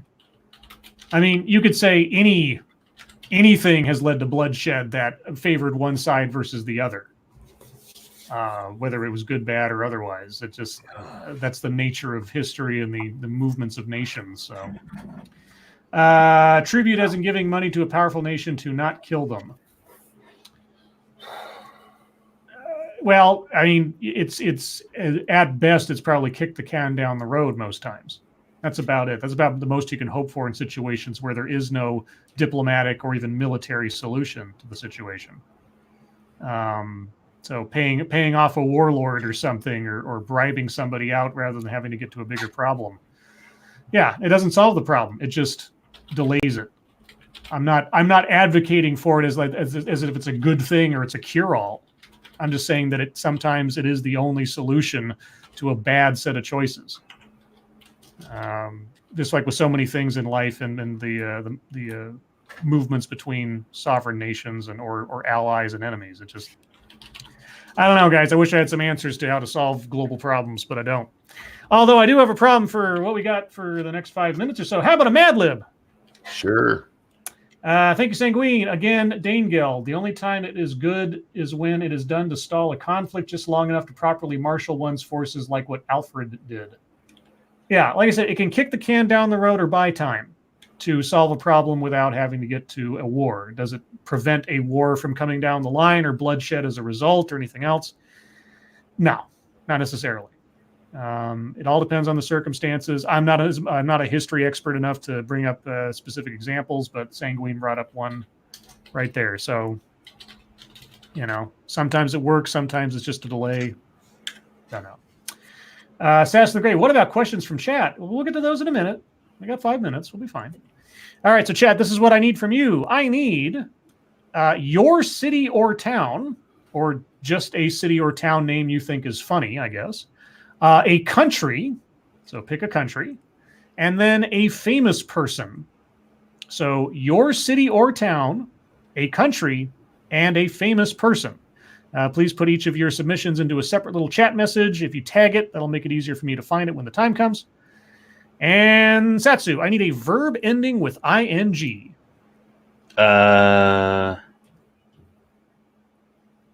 Donating. Okay. Thematic. Monkey, I need an adverb. Oh, an adverb. We don't do those very often. Mm-hmm. Sluggishly. Ooh. Satsu, I need an adjective. Your favorite. Excuse me. Oh, god damn it. I had a word in my head and it just fucking disappeared. It was a good one too. Shit. Might be time to get a different one. I'm trying to, but my brain is like broken right now. Pick an adjective, Scribe. No, I can't. No. Do it. Green. Moist. Let's go to. All right. Monkey, plural noun.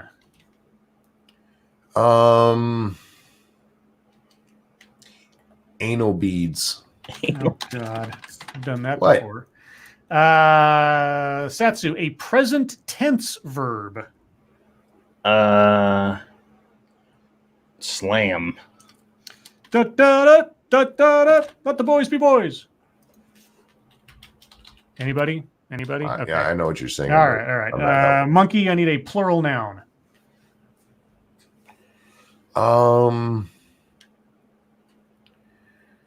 Streetwalkers. Streetwalkers. All right. Haven't done that one before. That's true. Satsu, I need a plural noun. Donuts. What? Donuts. Oh. I wasn't sure what you said there for a second. Monkey, I need an animal singular. Animal singer. Let's see. Hare. Or like a rabbit. Yeah. Satsu, I need a plural noun.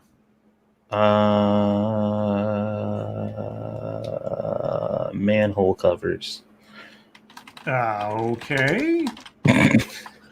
Monkey, I need a number. 422, of course. Satsu, I need a number. 78. Now we're on to chat. So a city or town. City or town. Data Wasteland says Walla Walla, Washington. Okay. Walla Walla, Washington. I think I've heard Bugs Bunny say that one before. A real place? country. Sorry, what? Said it's a real place. Oh, okay. Daryl Parnas says Bulgaria. All right. And lastly, a famous person. Oh, let's get a good famous person here. Who's got a famous person? We got city. No, there's got to be a famous person. Let's see. No, not many famous people in here. Advocatus Diaboli, Dr. Mengele. Okay, sure, why not? Oh boy. Okay, you guys ready? Yes. 10 great New Year's resolutions. Uh-oh. Okay, your mileage may vary with some of these because they're very brief. Number 1, I will do my donating homework as soon as I get home from school.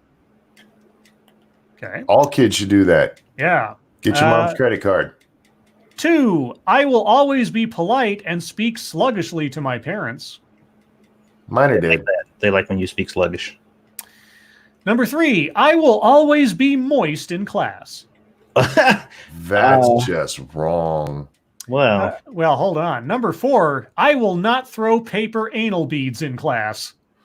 those That's a probably good idea. get lost a lot, huh? Number 5, I will not talk or slam in class. Number 6, every Saturday, I will clean up my room and put all of my streetwalkers and donuts away. I like that one.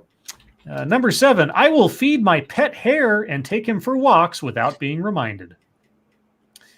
Fair enough. Number 8, after every meal, I will clear the cups, plates, and manhole covers right away. Well, that's just kind. Number 9, I will help my little brother with his math homework. I will not tell him that 1 + 1 = 422 and 2 × 2 is 78. And number 10, I will help my little sister with her social studies homework. I will not tell her that Walla Walla, Washington is the capital of Bulgaria or that Dr. Mengele was our first president. Wait, he wasn't? I guess he wasn't. Well, I feel lied to.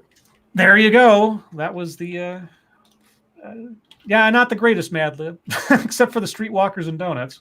I feel like we did that one before too.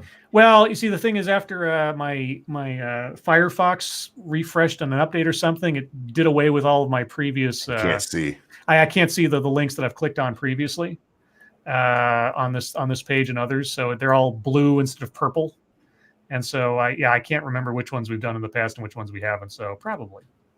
I feel like paper anal beads is a bad idea. Probably. Like I said, I'm sure they get lost quite often. Yeah. I should have done that one. There's a couple of New Year's ones on here, but oh well. It's time for questions, guys. It's chat time. If you guys have questions, comments, concerns, conspiracy theories, complaints, New Year's resolutions, put them in chat now. If you have questions for us, please put plenty of chat marks after those. If you have statements for us to consider, please put plenty of statement marks after those. If you don't know what I'm talking about, because it sounds like I don't know what I'm talking about, ask your nearby chat person and they will helpfully inform you. Stacey Gardner, Scribe, what do I have to do to get views and subs in 2020? Make videos with a consistent theme and have a regular expectation of when people can expect to see videos on your channel. Yep. Consistency. Consistency and predictability. Be interesting. Be interesting. Also, use the tools you have available, Twitter, Facebook, etc., to advertise that you have stuff out there. And as far as like making videos or finding your voice, as it were, practice. That's all I can tell you. Assassin of the Gray, Scribe, did you not know that Death to America means we love pie in Arabic? That sounds like a Mad Libs fact right there. Thank you, Assassin. Furry Kitten, should I go for a pint of orange and ginger mulled wine or a pint of brandy? All at once? Well, I mean, the orange and ginger probably has a bit more flavor to it. You probably take a bit more wine than you can brandy, but I don't know your tolerances. So try one, wait a little bit, have a bit of water in between, and then try the other to, clean your palate and enjoy both. How about that? Why not both? Danger Spaces, Lords of the Night. When will we stop the bloodshed between the Hippocrypts and the Hippo Bloods? Oh. Look, Never. They've been warned a long time. Yeah, those hippos. Kiever Dam, did you guys already read the news story about the fake Starbucks cup writing? Yes, we did. Yeah, it wasn't Starbucks. It was McDonald's. Oh, yeah, sorry, McDonald's, right. The Starbucks cup story was, so far as we know, true. The McDonald's cup was a complete hoax. Yeah, that was one of the first news stories I read tonight. Harvest Marvo. So, random black girl ex-stormtrooper in Rise of Skywalker. She's been officially confirmed to be Lando's daughter. Think it'd be nice to have had that said in the movie. Yeah, so the visual dictionary for the new movie contains a whole bunch of plot points that were never elucidated in the movie itself. Because that's what Lucasfilm and Disney are doing now. It's like, in the novels and all this other stuff, in this extraneous stuff, they put in relevant and important information that would either explain what's going on or give some backstory to certain things that might have helped in the actual films, because they don't know how to write or plot out a story correctly in the actual movies. It's like this is their fallback position. This is their fail-safe mechanism. Anything we can't get in the movies, we'll just dump into some footnote somewhere. Good job, guys. Good job. Sean Hooley, Scribe, thank you for shilling my GoFundMe, and thank you all, Lords of the Night and audience, for keeping me sane these past 2 years. You're welcome, Sean. Hope everything gets worked out sooner rather than later for you. Massive Dynamic Scribe, did you hear that Biden told coal miners to learn to code? Yep, he did. Did he really say that? He didn't say it in those words, but yes, he said that. Or you need to learn technology or something, or get into different industries. Yeah, they need to. We'll teach them to do tech. I forget the exact quote. He didn't say they need to learn to code, but yeah, he said they need to learn to code. Great. Let's see. Bloodwing, what is the average airspeed of a coconut-laden swallow? A coconut-laden swallow? 0, because a swallow wouldn't be able to carry a coconut. It would fall to the ground and die. Well, I mean, unless you talk about the airspeed of it falling, then whatever terminal velocity is. And I'm not talking about the really bad Charlie Sheen movie, which I did watch long ago, to my great regret. Anyway, that bad memory aside, Harvest Marvo sent you guys the tweet of Kim Jong-un to reveal a strategic new weapon soon. Thoughts?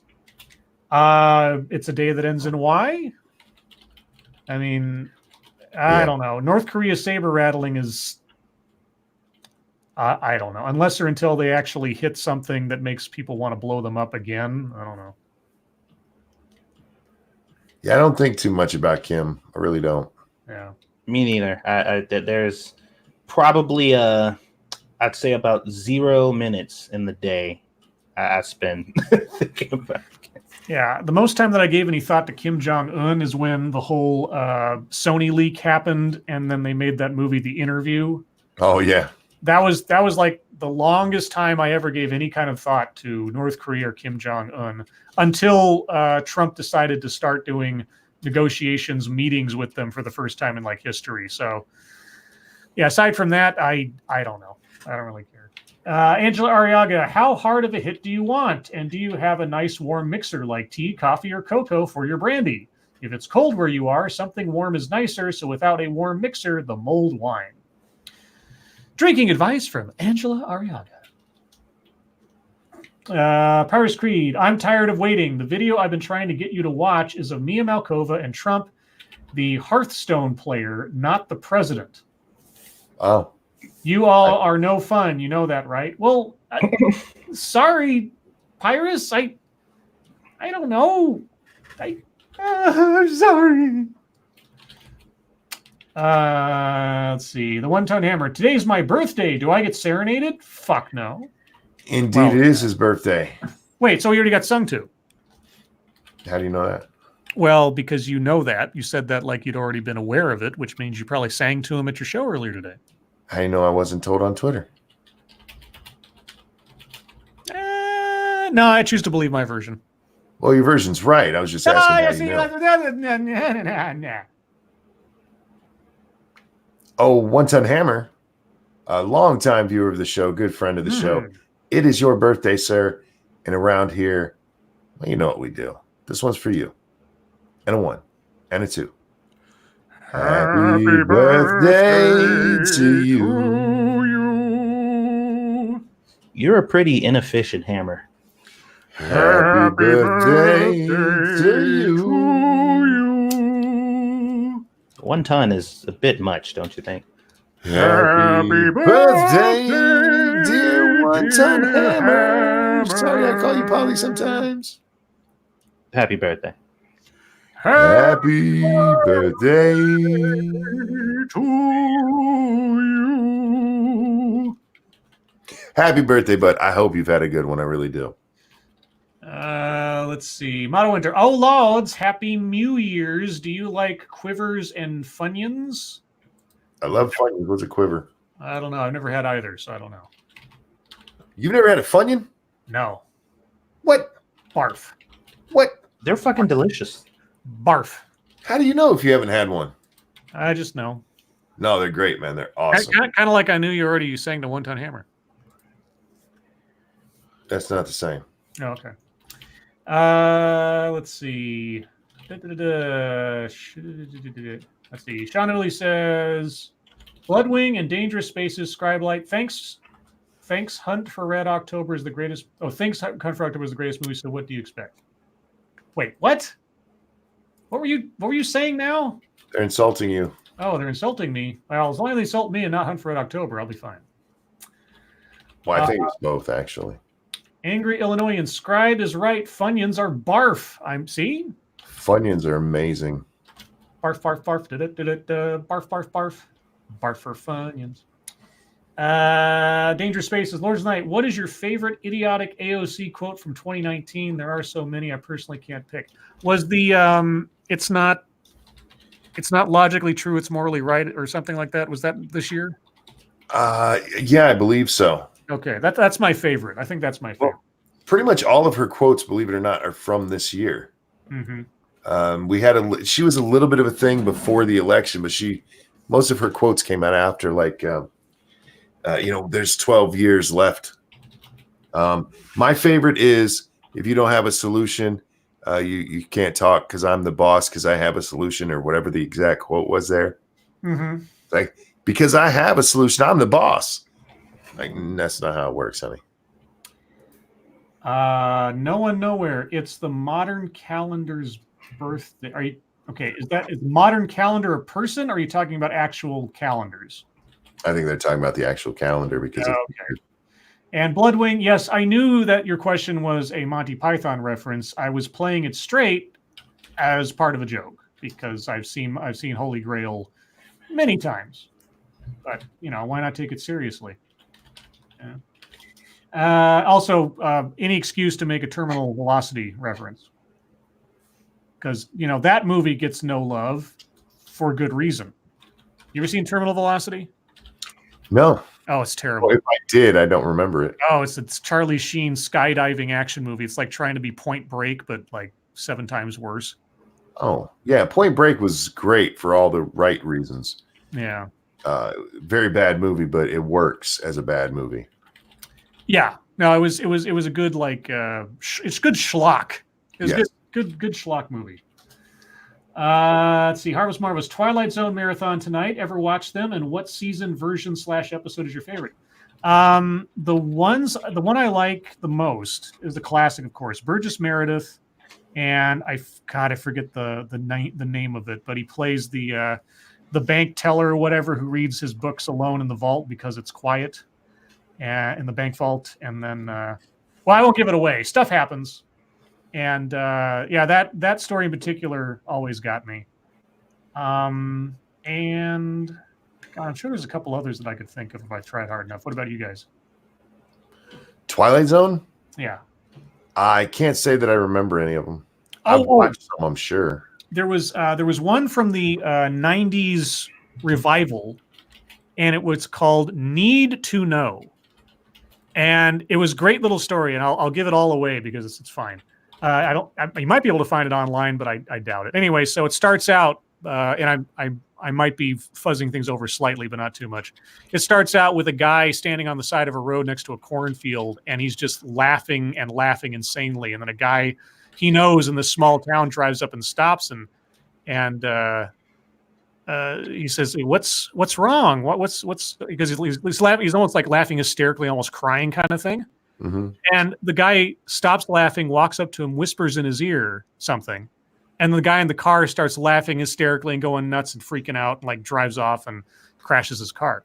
And then a reporter from out of town shows up, hearing about all these mysterious behaviors and deaths and things. And he starts investigating.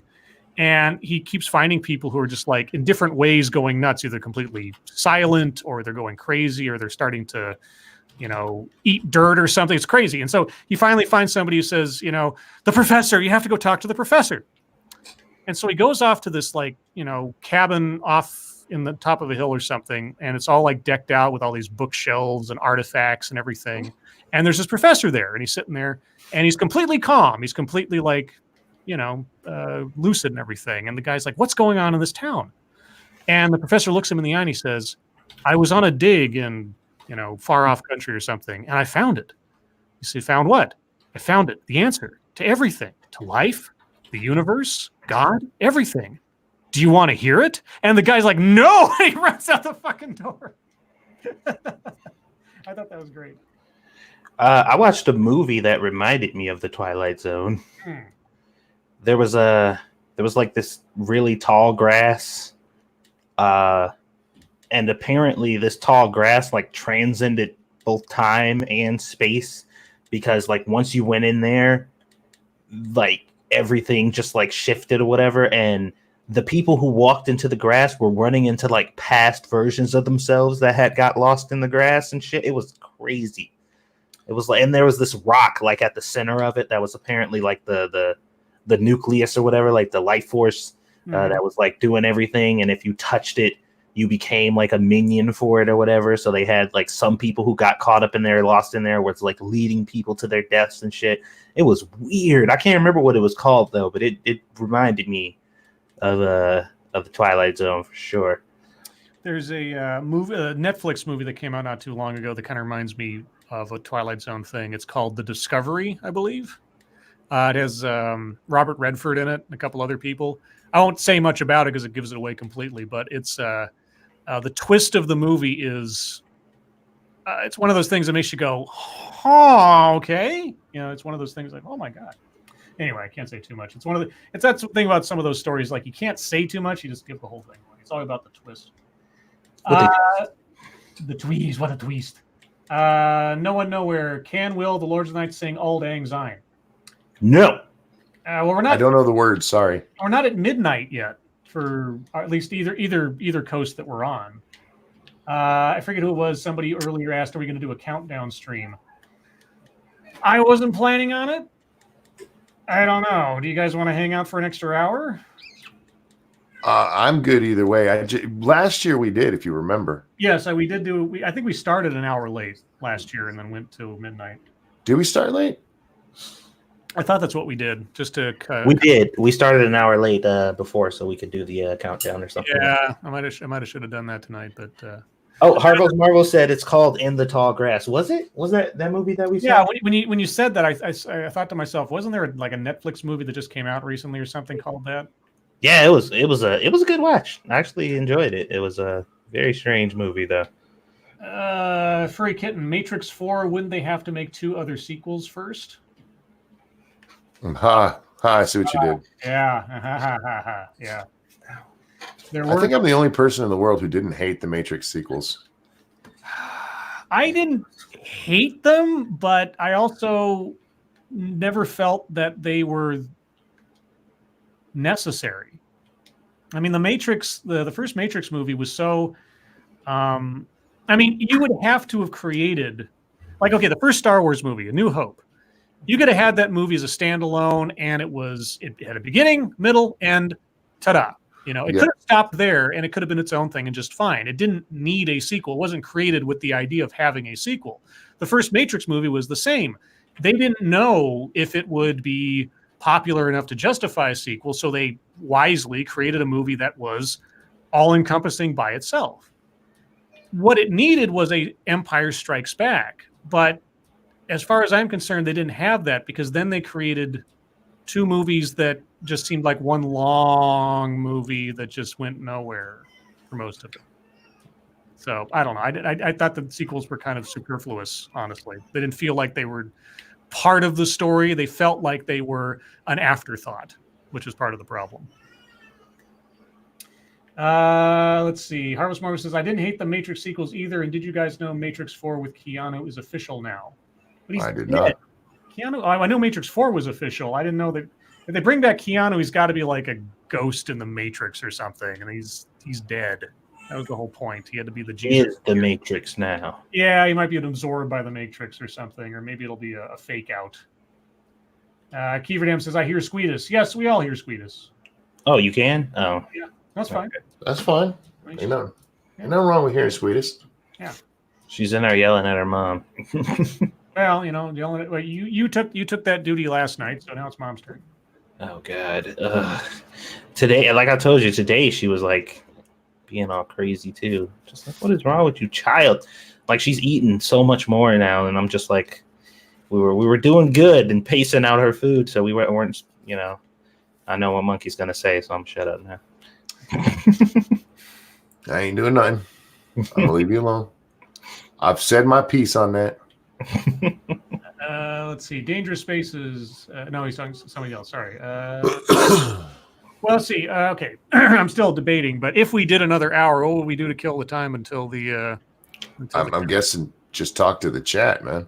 I guess. Satsu's going to take an intermission because I got to go save. Yeah, I might take a break at the top of the hour. We do that. So chat, you guys want us to stick around for another hour, do a countdown? I mean, we'll do it if you guys decide to stick around, because we want to celebrate with you guys, but I don't know if you guys have plans otherwise, if everybody kind of disappears, be like, okay. Let us know. Celtic Mandalore Mad Libs, an hour of Mad Libs. I don't know if we get away with that. Angela says, Baby 2 Cents is one of the best things from this year. I agree. That's true. Absolutely. Yeah. Highlight of this, I think the show's highlight this year was the adventure of Squeedus's birth. Oh, yeah. That was crazy, man. I'm just glad it happened on the show. Yeah. Yeah. I mean, we're just joking about it. Like, what if that? Oh, my God, it happened. Let's see. Angela Ariaga says, yes, please. You guys are the best parts of my year. Oh, you're sweet. Frank Hubbard says, I'll just be listening while I work. Okay. Gorbag says, I'm here as long as you guys are here.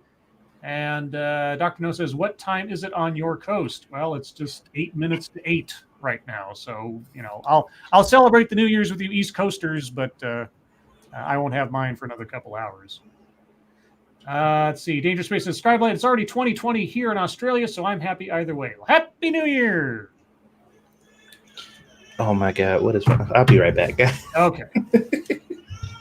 Yeah, I think I'll tell you what. I'm going to take a brief break to get some water and go to the bathroom real quick. So I will be back in a couple of minutes. Call it intermission, guys. I'll be here talking to them. Okay, you talk to them, and I'll be back in I won't take too long. I got the show, y'all.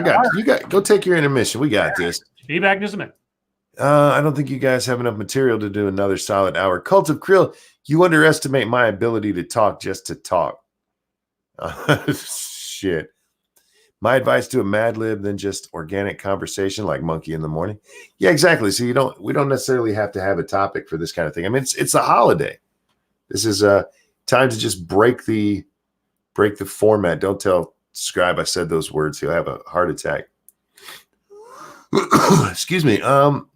How much do you think Trump will win by? Would never happen, but if he flipped Cali, I would laugh so hard. Well, electorally, I mean, it depends on who he's running against.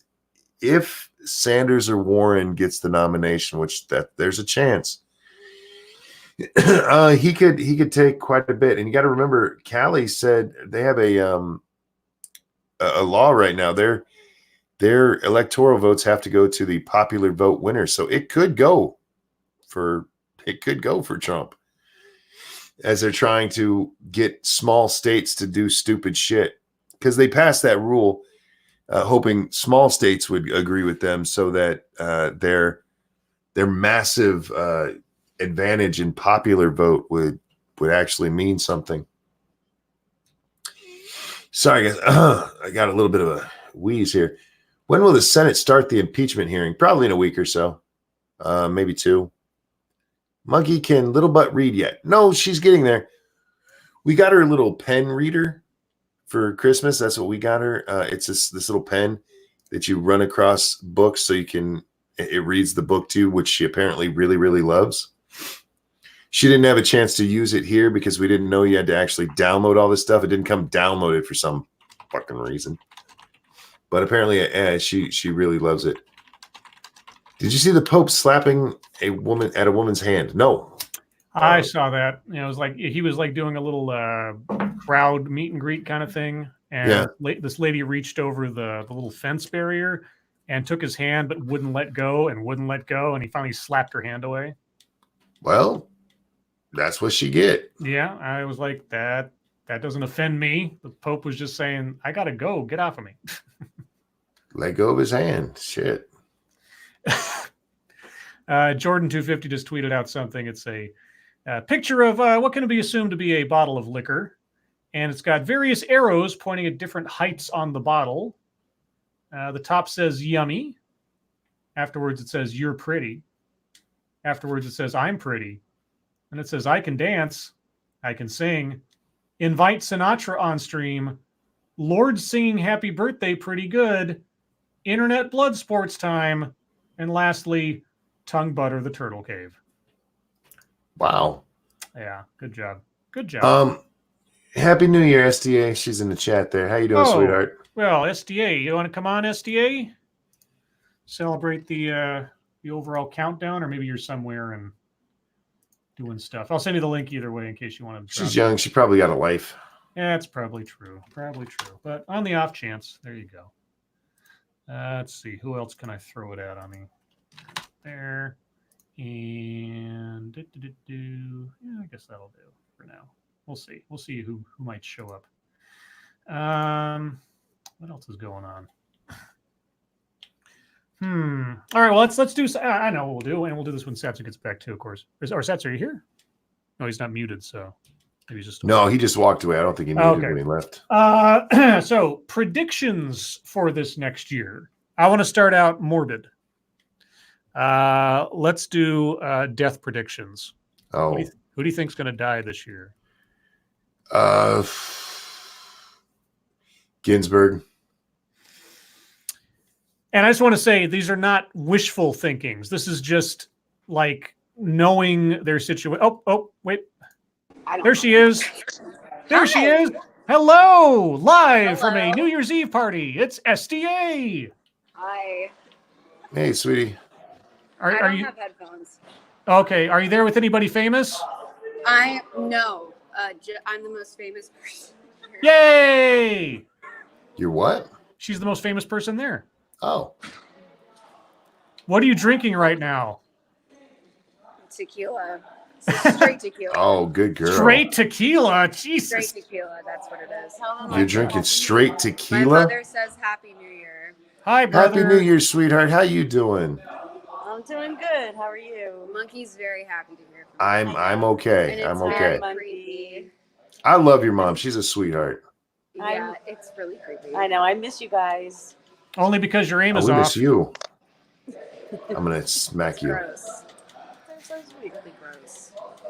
What's gross? Just like, just do the shit. I'm gonna go in the corner. Yeah, go hide in the corner. I'm gonna hide over here. Hold on. I'll be. That door's locked. Give me a second. Sorry. Okay. Doors are locked in weird ways because of cats. Oh my gosh. Sorry. That's okay. Hi, guys. Hi. Thanks for coming on for a minute or two. How are you guys? We're okay. You're looking pretty. Thanks. I'm sorry. I'm at a New Year's Eve party. And you're making the room spin, and I'm not even drinking. I'm sorry. I'm on my phone. It's okay. Oh, look at you. You are. You look very pretty. I didn't have the Thank you. screen up. Yeah, I'm sorry. You're almost a redhead. You're gonna get me in trouble. I'm going blonde, so I'm not going to get you in trouble. Oh, you're I've been- transitioning. Okay. I'm in transition. Sweetheart, let me ask you, how much tequila have you had? I've been consuming fluids. Dear God. I'm a tequila drinker. You be careful with that stuff. Oh, look, I'm wearing shorts. So I already don't have pants on. We're good. That's not a good thing. No. Wait a second. When you're drinking tequila, you don't want smaller pants. You actually want some that like are clamped to your body and can't come off. It's all Speaking good. of that, I haven't drank yet tonight. Should I get drunk, y'all? Might We'll do as some well. drunk Red Dead later. That'll be fun. I had a Happy couple New of Year's, pepper. guys. Oh yeah, I had a couple Good. pepper jacks Mm. before the show started. So. Mm. But yeah. I am out of town with family, so I do need to get back. But it is really good to talk to you guys. And thank you for shooting me the link. Yeah. Well, Happy New So- Year and have fun with your family. Happy New Year, you guys. Happy New Year, beautiful. You take care of And yourself. Yeah, I'll talk to you guys later.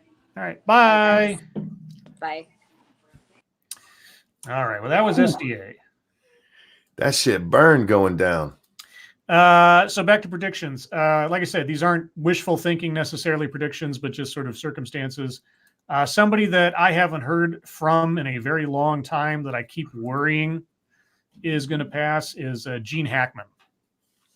I thought he died. So far as I know, he hasn't. Maybe I'm mistaken. Am I completely off base there? I was under the impression he was I still could be wrong. around. Now, if he's still alive. I'm gonna say one that might surprise y'all. Joseph Biden. Oh well, yeah. Gulf City Cultic Grill just said that too. Yeah. Yeah. And again, I don't look forward to that or anything. It's just one of those things where you look at somebody and you listen to them and their overall appearance and condition. You got to wonder, like, or at least maybe not die, but just like take the trip to infirmity kind of thing. Yeah. At the best, you know. Mr. Scott says Brian Cox. What, the actor? I don't know. How old is Brian Cox? I'm not even familiar he's with the name. 73. Oh, he played. You know him if you saw him and heard his voice. His voice will make you all sorts of happy. You see X-Men 2? You know, Oh, sure. Yeah, the guy who was chasing Wolverine. Oh, fuck. Brian I don't Cox. remember it. Yeah, he's a Scottish guy. Anyway, yeah, no, he's a really well-known actor. He like I say, if you saw him or heard his voice, you recognize him. He's done voice actor work and all types of All right, crazy now I stuff. got to look him up. Yeah, Brian Cox. One Time Neighbor says Michael Caine. Well, yeah. Ryan Walters says Michael J. Fox. Let's see. Scribe Light. Betty White will die in 2020, says Dr. No. It's possible. Let's see. Freaking David Attenborough and Prince Philip. Oh, Prince Philip. Yeah, gosh. It boggles my mind, and again, not on a wishful thinking side, it just boggles my mind that both the Queen Mum and Prince Philip are still kicking it. Wait, am I spelling Brian Cox wrong? This guy's 50-something. No, Brian Cox, and he's a Scottish actor. He's 73. Just put in Brian Cox actor. Well, let's see. Tailed, I sent you the link if you're still awake. If you want to come on, I don't know where you are, of course, but maybe you're at a party too, or otherwise. Willard Ford says Tess Holiday. Oh God, hasn't she been like losing weight though? Hasn't she been on like a crash diet deal Oh, I'm not sure. recently, or maybe I'm mistaken? Okay, yeah, I know who he is. Oh, for kids of the Queen Mom. Sorry, I used the wrong terminology. I mean Queen Elizabeth, not Queen Mom. Sorry. Ryan Walters says Alex Trebek. You know, Good bet. yeah, stage 4, rare. Rare is the situation where someone like beats that. I mean, outlives it. Let's see. Tailed says, I never got it. I'm in bed. Well, I sent it to your Twitter. So, I mean, if you want to, if you can, cool. If not, it's all right. Let's see. Yeah, everybody's correcting me on Queen Mum. Yes, okay, I got it wrong. I said the wrong thing. I mean, current Queen. Bill Clinton, says Mr. Scott. Maybe Faithless says Cox was in some of the Bourne movies. Wasn't he in like The second one. Was he second? I thought he was it second. Is this, maybe it was the oh god, I don't remember now. I thought it was either the first or second one. Yeah. Anyway, you recognize him now, though? Yeah, I do. Yeah. Okay. Yeah. John Connor says Jimmy Carter and Sam Elliott. Jimmy Carter. Now that one, you're probably not betting too high on that one because he's been in and out of the hospital 17 times. But man, that guy, that's a tough guy. He's been around a long time, so it's possible. Might be likely, but a lot of people said Bernie Sanders. I don't think Bernie's quite there yet. Oh, I think he's close. Think so? I don't know. I think he's still got a couple. Did you see him in the last debate? Not extensively, no. He looked bad. The coloring of his skin, his demeanor altogether. Yeah, he looked pretty harsh. Dr. No says Keith Richards. No, because Keith Richards is made up completely of preservatives now. He's like one with the earth. That guy's made out of like oak tree bark at this stage of the game. I don't think he's ever going to die. That dude made a deal with the devil. No kidding. And so did Dick Clark until he finally died. Well, Dick Clark, he just looked young the whole time. Yeah. Richard still is, man. Yeah. Captain Bramble says Angela Lansbury. Frank Hubbard says Ozzy Osbourne. Check your logic. Kirk Douglas. Oh, yeah, Kirk Douglas. Yeah, man. Tail Future says Charlie Watts. Who's Charlie Watts? I don't know. Let's see. Furkin says Roger Daltrey. Yeah. Prince Philip. Yep. Tazzy says just Lane Maxwell. I don't know if she hasn't bought it yet. I do know one that's for sure. Are there any Kevin Spacey accusers yet? The leftover. Yeah, no shit. Yeah, any of those that are left, be on the lookout. Okay. Oh yeah. So Sean Lewis says Cox was in Born 1 and 2. That's right. Oh, he was in both? Yeah, and he was the boss of Treadstone. Treadstone, which is now its own TV series, which is a spin-off from the Bourne universe, which is sort of like the Bourne Legacy, which was not a horrible movie. I just wonder if they're ever going to wrap up that particular set of characters. But then I suppose what's his name has plenty of Hawkeye stuff to do. Prospero says Charlie watched the Rolling Stones. Scribe. Oh, okay. Okay. Tail Feature says Dick Van Dyke. Oh, yeah. God, he is still alive, wasn't he? He was in the new Mary Poppins sequel they did. God, Dick Van Dyke. That's another one I think made a deal with the devil. Oh, there's a Squeetus. Squeetus. Say hello. Hello, Squeetus. Gonna ring in the new year with us, Squeetus? She was in there being a psychopath, man. Uh-oh. She wanted some attention. Like, mommy. I was looking at her in her crib, and she was just like spazzing out. Like she wasn't crying, she was laughing when she saw me or whatever. But like she don't know how to handle excitement yet. So like when she smiles, she's happy, but when she's excited, she just like malfunctions. Did I scare you? All right, let's move on to the more like maybe less morbid predictions. What do you think? What do you think will be a not a major news story this year? Squeetus is singing. And let's just set aside the presidential election for a moment. We'll get that as a separate prediction here in a minute. But other news stories outside of presidential race. Oh God, see that's too hard to predict.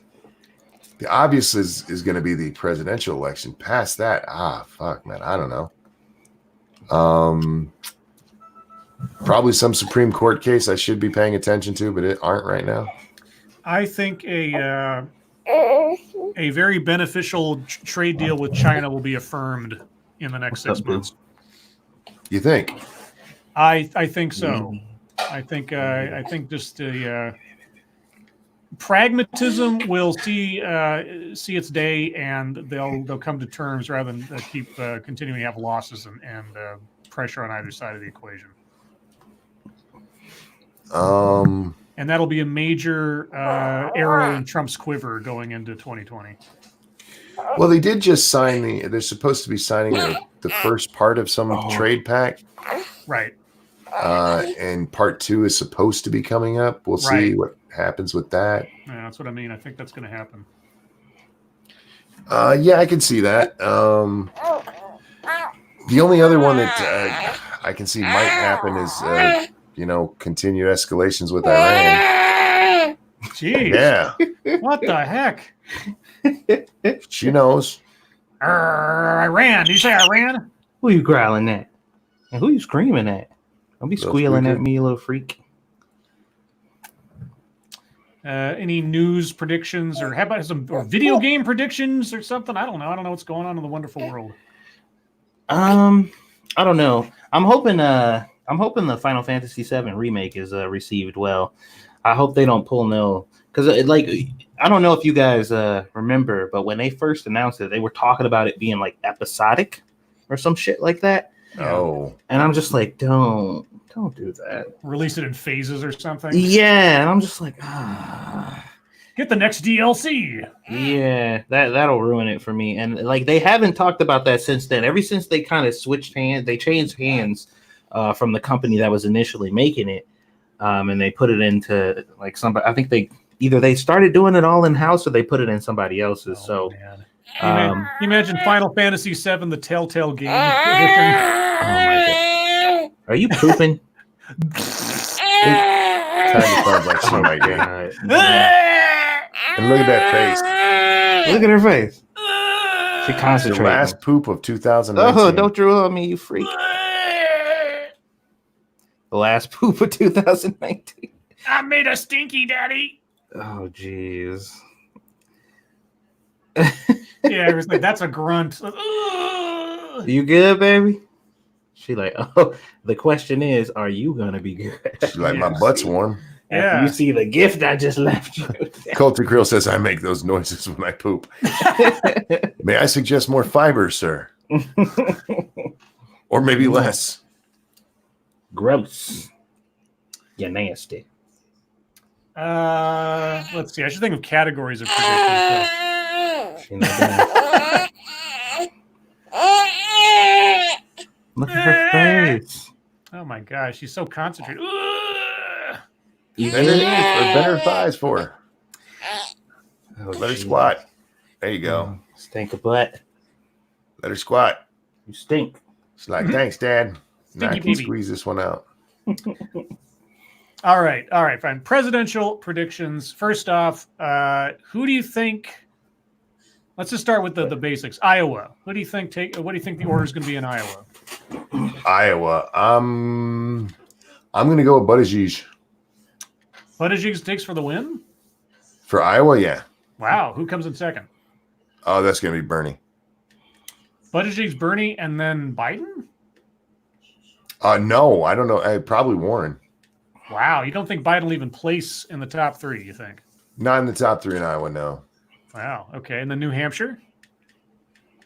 New Hampshire, I'm going to change it up a little bit. It's going to be Bernie, and then Biden, and then Buttigieg. So you think Biden's going to be basically out of the race before we get to March? No, absolutely not. No, even though you might lose both of the first, premier primaries. I think he's expecting to lose the first two, and right now his numbers in the next two in You ain't hear her Nevada talking and South Carolina, he's winning by a wide margin in both of those. So Legit. Do you think that even with those, let's say, certainties, that his Joe-mentum can survive losing the first two? oh yeah. Okay. Ooh, girl. Uh-oh. Yeah. What'd you do? Her butt. Uh-oh. You stink. She's tanking. Look at her. She content now. She just like nomming on her fingers now. She's like, Yeah, all right, exactly. I'm done. I made a I'm empty. brookie. I'm done. It's your job now. Yeah, most of that was finger juice. Come on, stinky butt. Oh, that's nasty. All right, we'll be back after these Okay. messages. Message It's Jeez. diaper break. Diaper break. you don't want. Okay, so Biden loses the first two, makes up for it in the later ones. You think Biden is the candidate? At this stage, yeah. I think he's got it locked. Okay. All right. Running mate. Okay, but here's the thing. Here's the distinction. One, who would be from a Democratic side? And since he's already said it, who could be a conceivable Republican person if you can think of one. 'Cause he Oh, I can't. don't think there's a Republican he'd actually pick. Okay. I So believe he meant it when he said it. Yeah. I just don't believe that any of his advisors would allow that. Yeah. Who could he pick? Oh God, I don't know. He'd need somebody who's rather conservative or liberal, and we just don't have much, crossover in Congress right now. B Junkie says Booker. No. I don't think so. I thought Booker would have been a good choice for Hillary to take on, except for the fact that he would have stolen the spotlight from her immediately. Probably. And he had his own aspirations anyway. But you see, the thing is that I think strategically speaking, Biden would have to choose someone from the Midwest, because it's really, or from the Rust Belt, someone that is going to try to counter what Trump had as an advantage in 2016. So picking somebody else from the East Coast doesn't really help him. So I'm not quite sure who in the Midwest/Rust Belt would be a prime candidate for that, but I think it would have to come from there. That's my sort of strategic thinking. What do you think? I don't think that part plays as much of a role as it used to. You think so? Where they're from. Yeah. I think it's going to be more about who they are, and I think if he'll take it, Biden will take Buttigieg. Yeah. He's got to take somebody who's more liberal than he is to appease the party, because if he beats Biden, or if he beats Bernie and Warren, it just shows the corporate candidate won, and there's no way he's going to choose one of those two as his running mate. You don't think he'd choose Warren? Oh, hell no. She's too old. Okay. There's a good chance he's going to die in office, and he doesn't want her being the replacement. Buttigieg has enough of the liberal streak in him, plus he's a gay man, so you got that part going for you. Mm-hmm. He could take Booker, but Booker, you don't take Booker right now because he's just so boring. So boring. Yeah, I know, not only is he boring, I mean, yeah, if he had come in and the primaries haven't happened yet. If he came in second or third in the primaries or something, then maybe. But he hasn't stood out in any particular way, or has he had an issue to stand on that would make a whole lot of sense to most people. Now, Buttigieg, the only thing here's the thing. When I think about a Biden-Buttigieg ticket, I keep thinking Bush and Quayle. Well, yeah, but remember, Bush and Quayle won. But I know. It also satisfies your Midwest. I mean, he's South Bend, Indiana. So, what about Biden and Yang? No. Yang is seen as too much of a. That would be like Biden and Yang and Tulsi. They have no chance unless they win the actual presidency. They have no chance at being on the ticket. Maybe in the cabinet. But the other choice would be Harris. Real quick, thank you, Cryptic. Collins or Romney are very rhinos. Romney is already a loser on the presidential stage, and is about as exciting as watching paint dry, in my opinion. Susan Collins,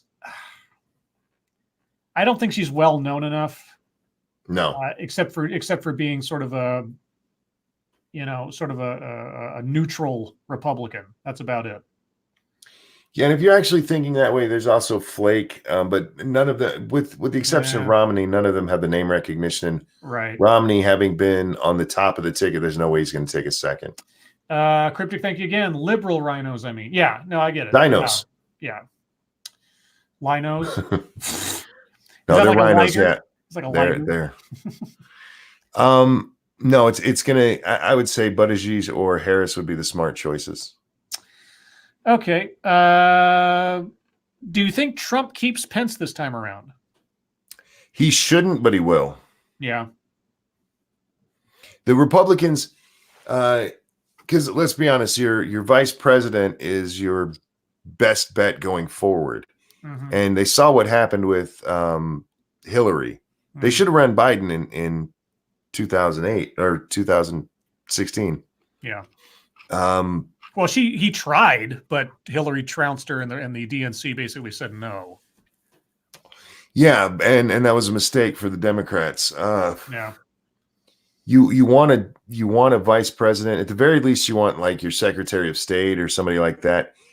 And I don't think you have a Secretary of State who can run. So Yeah. And Massive Dynamics puts it very, very simply. Trump values loyalty, and Pence has He been, does. if nothing, yeah, Pence has been, if nothing else, loyal. So Trump's not going to change horses midstream unless there's some real overriding reason to. And I don't think Pence has done anything to disqualify himself in Trump's eyes at this stage of the game. So nope. Yeah, he's not going to do that.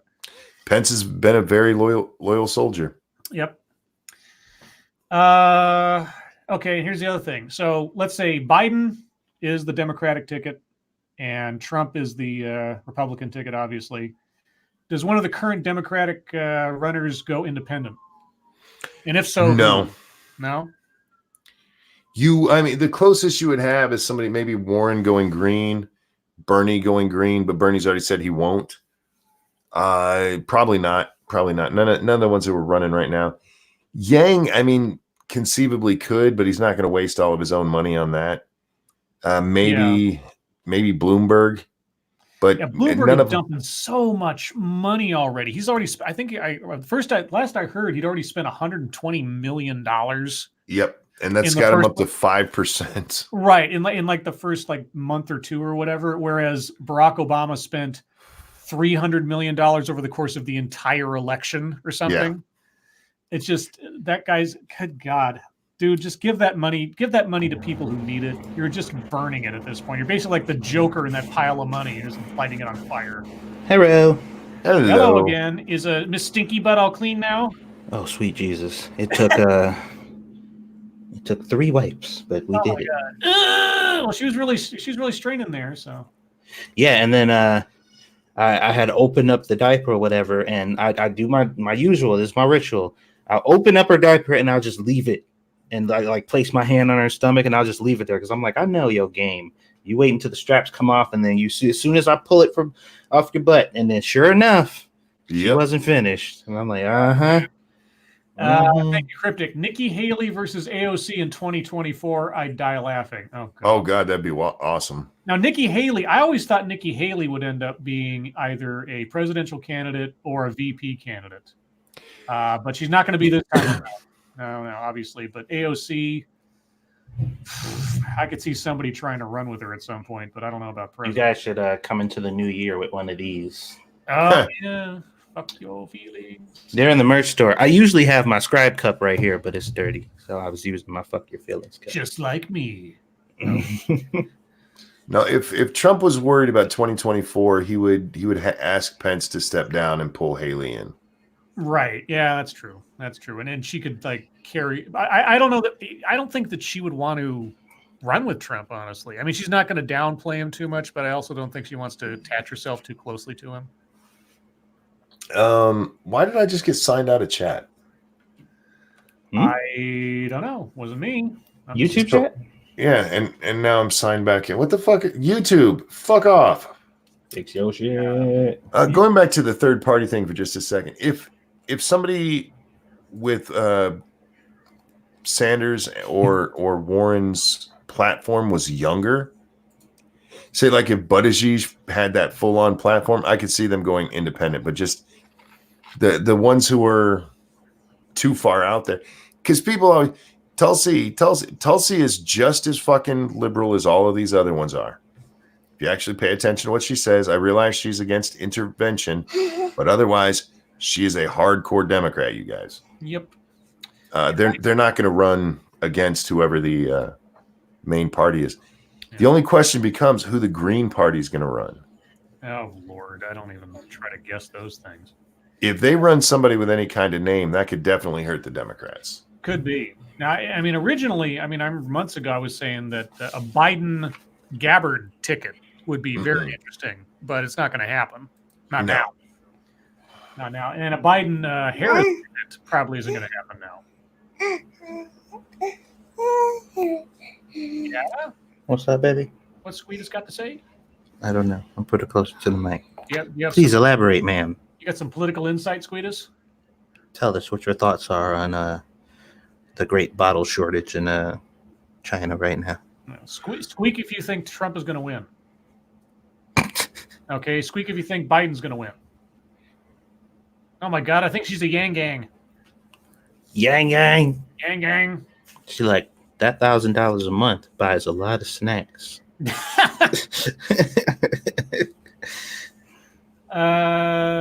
Let's see. Dr. No says, Ranting Monkey, should the GOP be worried about the Libertarian Party? No. No. Yeah, I don't think so. They're GOP's enough of a monolith already. Don't have to worry about that. Let's see. Okay, what else can we ponder on? Okay, well, just random thought. The Witcher series is very popular right now.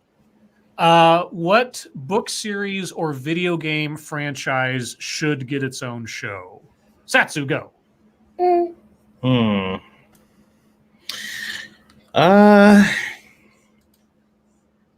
Maybe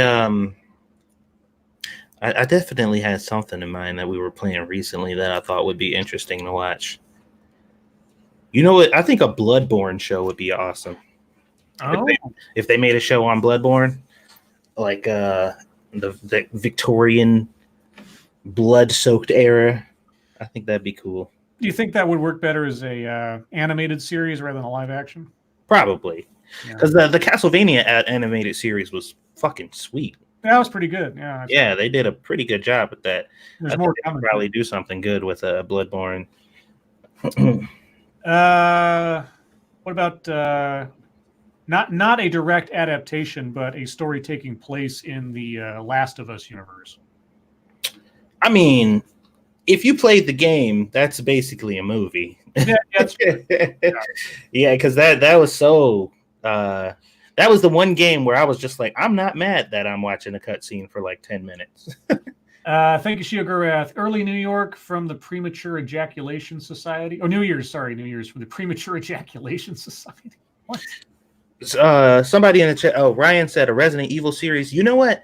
I thought about that, but they would really have to, like, it would have to, like, if I was going to craft a Resident Evil show, it would have to take place in Raccoon City, first of all, and it would have to be like little, like an anthology, like stories of people, like who were around when the outbreak started up until the point where they died, and it would just be a series of stories of like this family was doing this, or this person was here, this person's a doctor, this person's a lawyer, this is what they were doing during the outbreak. I would do something like that because I think that would be interesting to just see, like, when the outbreak happened, this person of influence was doing this thing. Yeah. They would tell their story up until the point to where they died, because everybody pretty much died. There was because a lot of people don't know about the characters from Outbreak. Resident Evil Outbreak was a different one, and there was a few people in there who canonically actually got out of the city, but most of them died. If they did a show to like actually go through those stories, I think that would be cool. Della Fruit Zero asks, Squeedus's first word, I guess a prediction. Dad. Dada. Dada? I hope not. It's going to be. I hope it's not. What do you want it to be? I want it to be Mom, because, you know, Squishy's having some difficulties right Oh. now. Look, it's an easy one to say. It's going to be Mama, Dada. Those are really, really easy to say. And she spends all her time with you. I know. So unless you're preaching to her mama all the time, that's what I'm gonna try to do. In which case, she's gonna think you're mama. Let's see.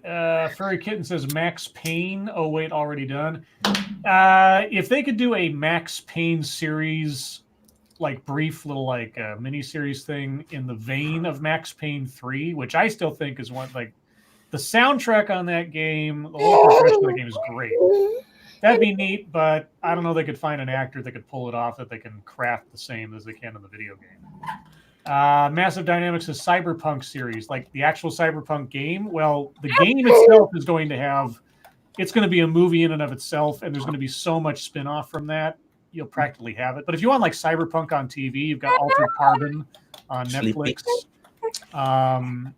There's a movie on Netflix It has the aesthetic of old school cyberpunk. It's not the greatest movie overall, but it's fun to look at. It's called Mute. You can watch that. Pirates Creed, what about a Vampire the Masquerade TV series? Well, you already had that in Kindred the Embraced, or Kindred the Disgraced, depending on how you look at it.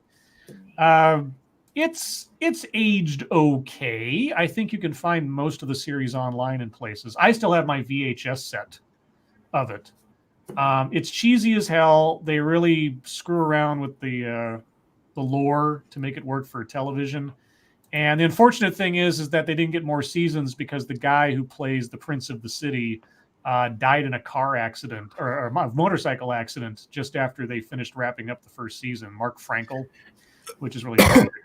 He was a good actor. So, I'd like to see a Mass Effect series. Oh yeah, there you go. It would have to be a series. They can't do that one in a movie. There's just too much to it. Right. I would want to see. So after seeing bits and pieces of The Man in the High Castle on Amazon, I really think that the World War series of books by Harry Turtledove would make a great Amazon type series or a Netflix type series. If you guys don't know what that is, it's an alternate history series of books wherein in the middle of World War II, aliens invade the Earth, and this causes all of these. And they're not like crazy comic book aliens. They are realistic aliens in the sense that their technology is not insurmountable or like magic per se.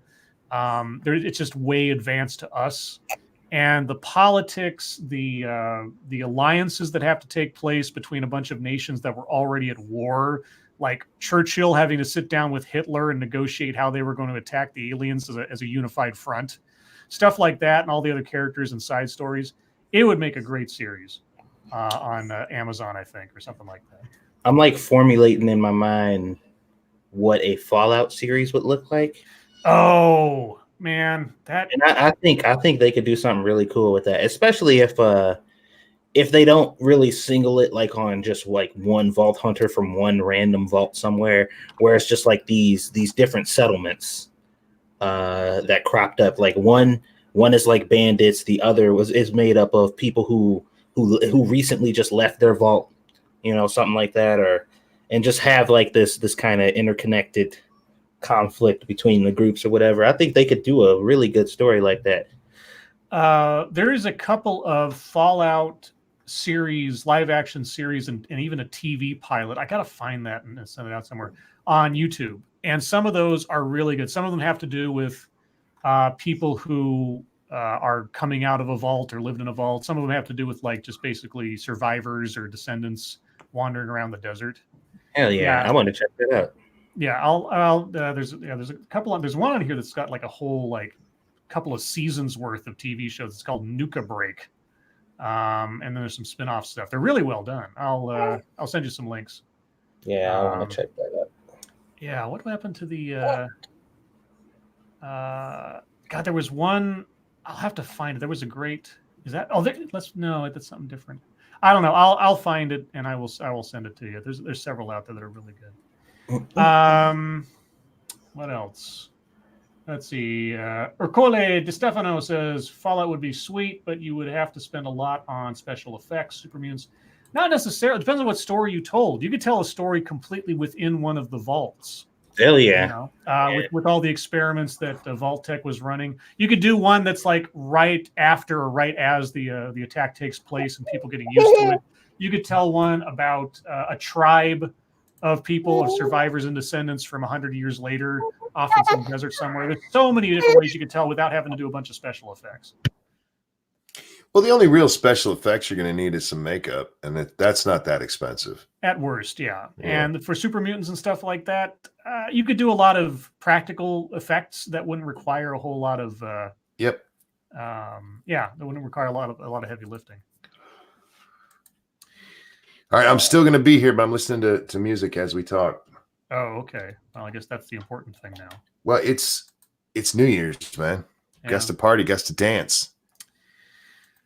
Let's see. Well, we are at the bottom of the hour. There's only a few minutes left until the wonderful world of midnight on the East Coast. Monkey, what are your New Year's resolutions? I don't make resolutions. I know that's I'm and listen to me. Here's my reasoning. I realized long ago that it's better for me to just fix things when I realize they're bad than wait for an arbitrary date to say I'm gonna fix that this year. Mm-hmm. And that's just been how I've been since. What do you have resolutions? I want to get myself back on. I've been slacking off on my daily exercise routine because it's been cold and it's been hard to get myself moving because Gotcha. of the temperature drop. So I want to get back to my exercise routine once it starts warming up a bit. I want to find, in sort of the broad strokes, I want to find my mojo again with making videos because it's kind of lagged off in the last couple of months. Either I don't know if it's a seasonal affective disorder thing or I've just been overwhelmed with work stuff or something, but it's just kind of taking a break. So either I got to get that inspiration back or like we were talking about with the tale the other night, find something new to do to keep myself creating stuff. So I guess if I have any resolutions, those are two that come to mind. Satsu, what about you? Did he leave again? Oh, did he? Oh, I didn't. Oh, maybe you did. Okay, I didn't see that. RJ asked what games I'm looking forward to. There's several coming out this year. Dying Light 2 is supposed to come out. Kerbal 2 is coming out. Fuck, I can't remember what else. There's several games. I actually have them on my wish list on Steam so I can remember them. Let's see. Oh, here it is. Yeah, the pilot for the Fallout TV show. That's a fan-made thing.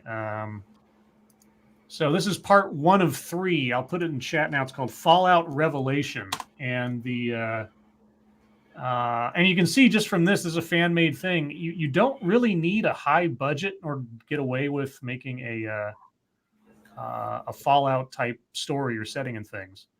The other one I'll put in the chat is Fallout Nuka Break. This one is a bit more comedic. A little bit. It's more sort of in line with the humor of the original game a little bit. Yeah, Revelation is more serious, I suppose. And then lastly, I'll put in the chat, it's by the same people that did Nuka Break. It's called Fallout Red Star, and it's just a straight-ass Western with some characters that cross over with Nuka Break. Good stuff. Really good stuff. I wonder why Fallout 4 hasn't come over to Switch yet. I don't know. Give it time, I suppose. You and your damn Switch. Yeah. Shut your way. Stop hating, monkey. Stop hating. I'm not hating. I'm just saying. Hater. Hate. With a capital hate. Let's see. Angry Illinoisian Monkey, what are your thoughts with Warcraft 3 Reforged is out on 1/20/20? I probably won't play it. I think it's great for people who haven't played it to get a chance to with it being redone and everything. But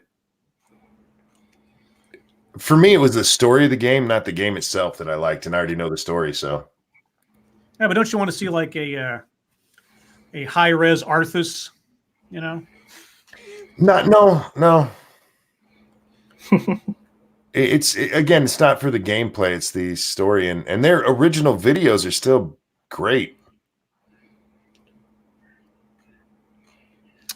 Let's see. I just bought a couple of games today. Like one I'd never even heard of before. It's called Dustwind. It's like a real-time tactic strategy post-apocalyptic thing. I mean, they kept talking about like this is how Fallout Tactics should have been. I'm like, okay, because I always heard that Fallout Tactics sucked. I never played it. But it was on sale on Steam. But it was, by the way, Steam sale is still going on. And if you haven't played Grim Dawn and you like Diablo and ARPGs and stuff like that, it's only $5. Right? The core game's only $5. The bundle is relatively cheap for everything, all the expansions and things, and more is coming. So, just saying. I picked up something called Road Redemption. We gave away a copy of that game before. It's like a modern twist on Road Rash, and it looks fun. Have you tried it yet? I haven't tried it yet, no, but it does look very fun. Are you hungry? You must be really hungry, huh? You hungry, baby? She's smashing. Hungry, hungry baby. Let's see. All right. I need a moment. I gotta go get some All spray right. food and Let crackers. me get a moment. Let me check the wonderful world of news real quick. Make sure nothing exciting is going on. Nope, still the same stories that were there before. They have a CNN has a list of people we lost this year. Mm. Oh, sure. Let's take a look here. Is it a Probably a lot I forgot for sure. Let's see. Let's go down the list and it's already gonna screw up on me. Okay. Sid Mead, the visionary artist who helped shape the look of Blade Runner and Blade Runner 2049, died on December 30th. He was 86. Lee Mendelson, executive producer for numerous TV specials, including The Peanuts, died on December 27th. Kelly Frazier, award-winning Inuk singer and songwriter, died December 27th. She was only 26. As far as I know, they still haven't released the cause of her death. I have a sneaking suspicion it might have been some kind of overdose or something. Don Imus, radio broadcaster and shock jock. Jerry Herman, Broadway composer and lyricist. Faithless says everyone who accused Spacey. Yeah, well, pretty much at this stage of the game. Right. Songwriter Allie Willis, who wrote the theme song for Friends, most famous for that. Edward Ashoff, a college football reporter for ESPN. It was his 34th birthday when he died. Yikes. Baba Ram Das, psychedelic research pioneer, best-selling author, and New Age guru, died on December 23rd. He's 88. Never heard of him. Psychedelic research pioneer? Yeah, something like that. Joseph Siegel, founder of QVC, died this year. Herman Boone, no-nonsense high school football coach, played by Denzel Washington in Remember the Titans, died this year. James Radio Kennedy, the mentally disabled man whose importance to the South Carolina football team inspired the Hollywood movie Radio, died on December 15th. Cuba Gooding Jr. played him in the movie, if I remember correctly. Yeah. Danny Aiello. Yep, Danny Aiello, Academy Award winning actor. And I mean, just prolific all over the place. Most famous, well, maybe not most famous, but I think the first time I ever noticed him was the Papa Don't Preach music video for Madonna way back in the day. He's been in a zillion things. Great actor. Philip McCune, a former child actor best known for the CBS sitcom Alice. I don't know who he was. He was 55. Okay. Marie Fredrickson died December 9th after a 17-year battle with cancer. She was a singer. I think she wasn't she the Roxette singer? I think so. Are we on deaths again? I'm just going over the celebrity deaths that they got listed on CNN. Carol Spinney, who was Big Bird and Oscar the Grouch puppeteer, died. Yes? Oh, sorry, I just laughed and scared the shit out of Squeetus. Devil Fruit Zero said Jussie Smollett's credibility. Nice. Yeah. Well, depending on who you ask, I guess. Paul Volcker, former chairman of the Federal Reserve. I didn't know Volker died. Yeah, Volcker died. Rapper Juice WRLD. No, I know that motherfucker. Died at the age of 20. I'd never heard of him until after he died. Juice World? Or WRLD, Juice WRLD. Oh, Died at the age of 21. I forget if I remember what the cause was. Ron Liebman, Tony Award-winning actor. You'd recognize him if you saw him. I think he played, I forget who his dad he played on TV. I think it was one of the Friends' dads or something. Maybe it was Seinfeld's dad, I forget. Jake Burton Carpenter, snowboarding pioneer and founder of Burton Snowboards, passed away. Actor Michael J. Pollard, known for his roles in Bonnie and Clyde, Star Trek, and Dick Tracy. And I remember him as whatever his name was in Tango and Cash, the guy who cooked up the RV of death for Tango and Cash and was the gadgets guy in that movie. Robert Norris, rancher and philanthropist, best known as the original Marlboro Man. Let's see. Willie Brown, longtime defensive back for the Oakland Raiders. Elijah Cummings, longtime Maryland Democrat and key figure leading investigations into President Donald Trump. Oscar-nominated actor Robert Forster, who I first really came to recognize after Jackie Brown, which was a great role. And then he was in Breaking Bad and El Camino. Ginger Baker, notorious Hellraiser and celebrated drummer in the supergroup Cream. Okay. Diane Carroll, the actress. The first African-American woman to star in a network sitcom. Opera singer Jesse Norman. Don't know who that was. Mexican music icon Jose Jose. That was his name, Jose Jose. Just say it twice. What if it was Jose Josie? Jose Josie, yeah. Mm-hmm. Cokie Roberts, veteran journalist and 3-time Emmys winner. Cokie Roberts. Cokie. Mm. No, Cokie. She was always pleasant. Rick Ocasek, lead singer for the new wave rock band The Cars. No, that's somebody else. Eddie Money died. Oh, yes. Take me home tonight. I don't want to let you go till I die in 2019. Let's see. Oil executive T. Boone Pickens. Valerie Harper, Emmy-winning actress, starred in Rhoda and The Mary Tyler Moore Show. Neil Castle, guitarist and member of the Cardinals, played with Willie Nelson. I never heard of him. Isabel Toledo, Cuban-American designer. Oh, best known for creating Michelle Obama's 2009 inauguration dress. You're known for one dress? Okay. Sportscaster Jack Whitaker from Pennsylvania. Didn't know him. Cedric Benson, former NFL running back who starred at the University of Texas. Doesn't ring a bell. Richard Williams, animator known for his work on Who Framed Roger Rabbit and the Pink Panther films. Peter Fonda from Easy Rider and several other things. He played a great character in a movie called The Limey, which was a Terrence Stamp played. It was sort of like a, I want to say, elderly crime flick. It's really, really cool.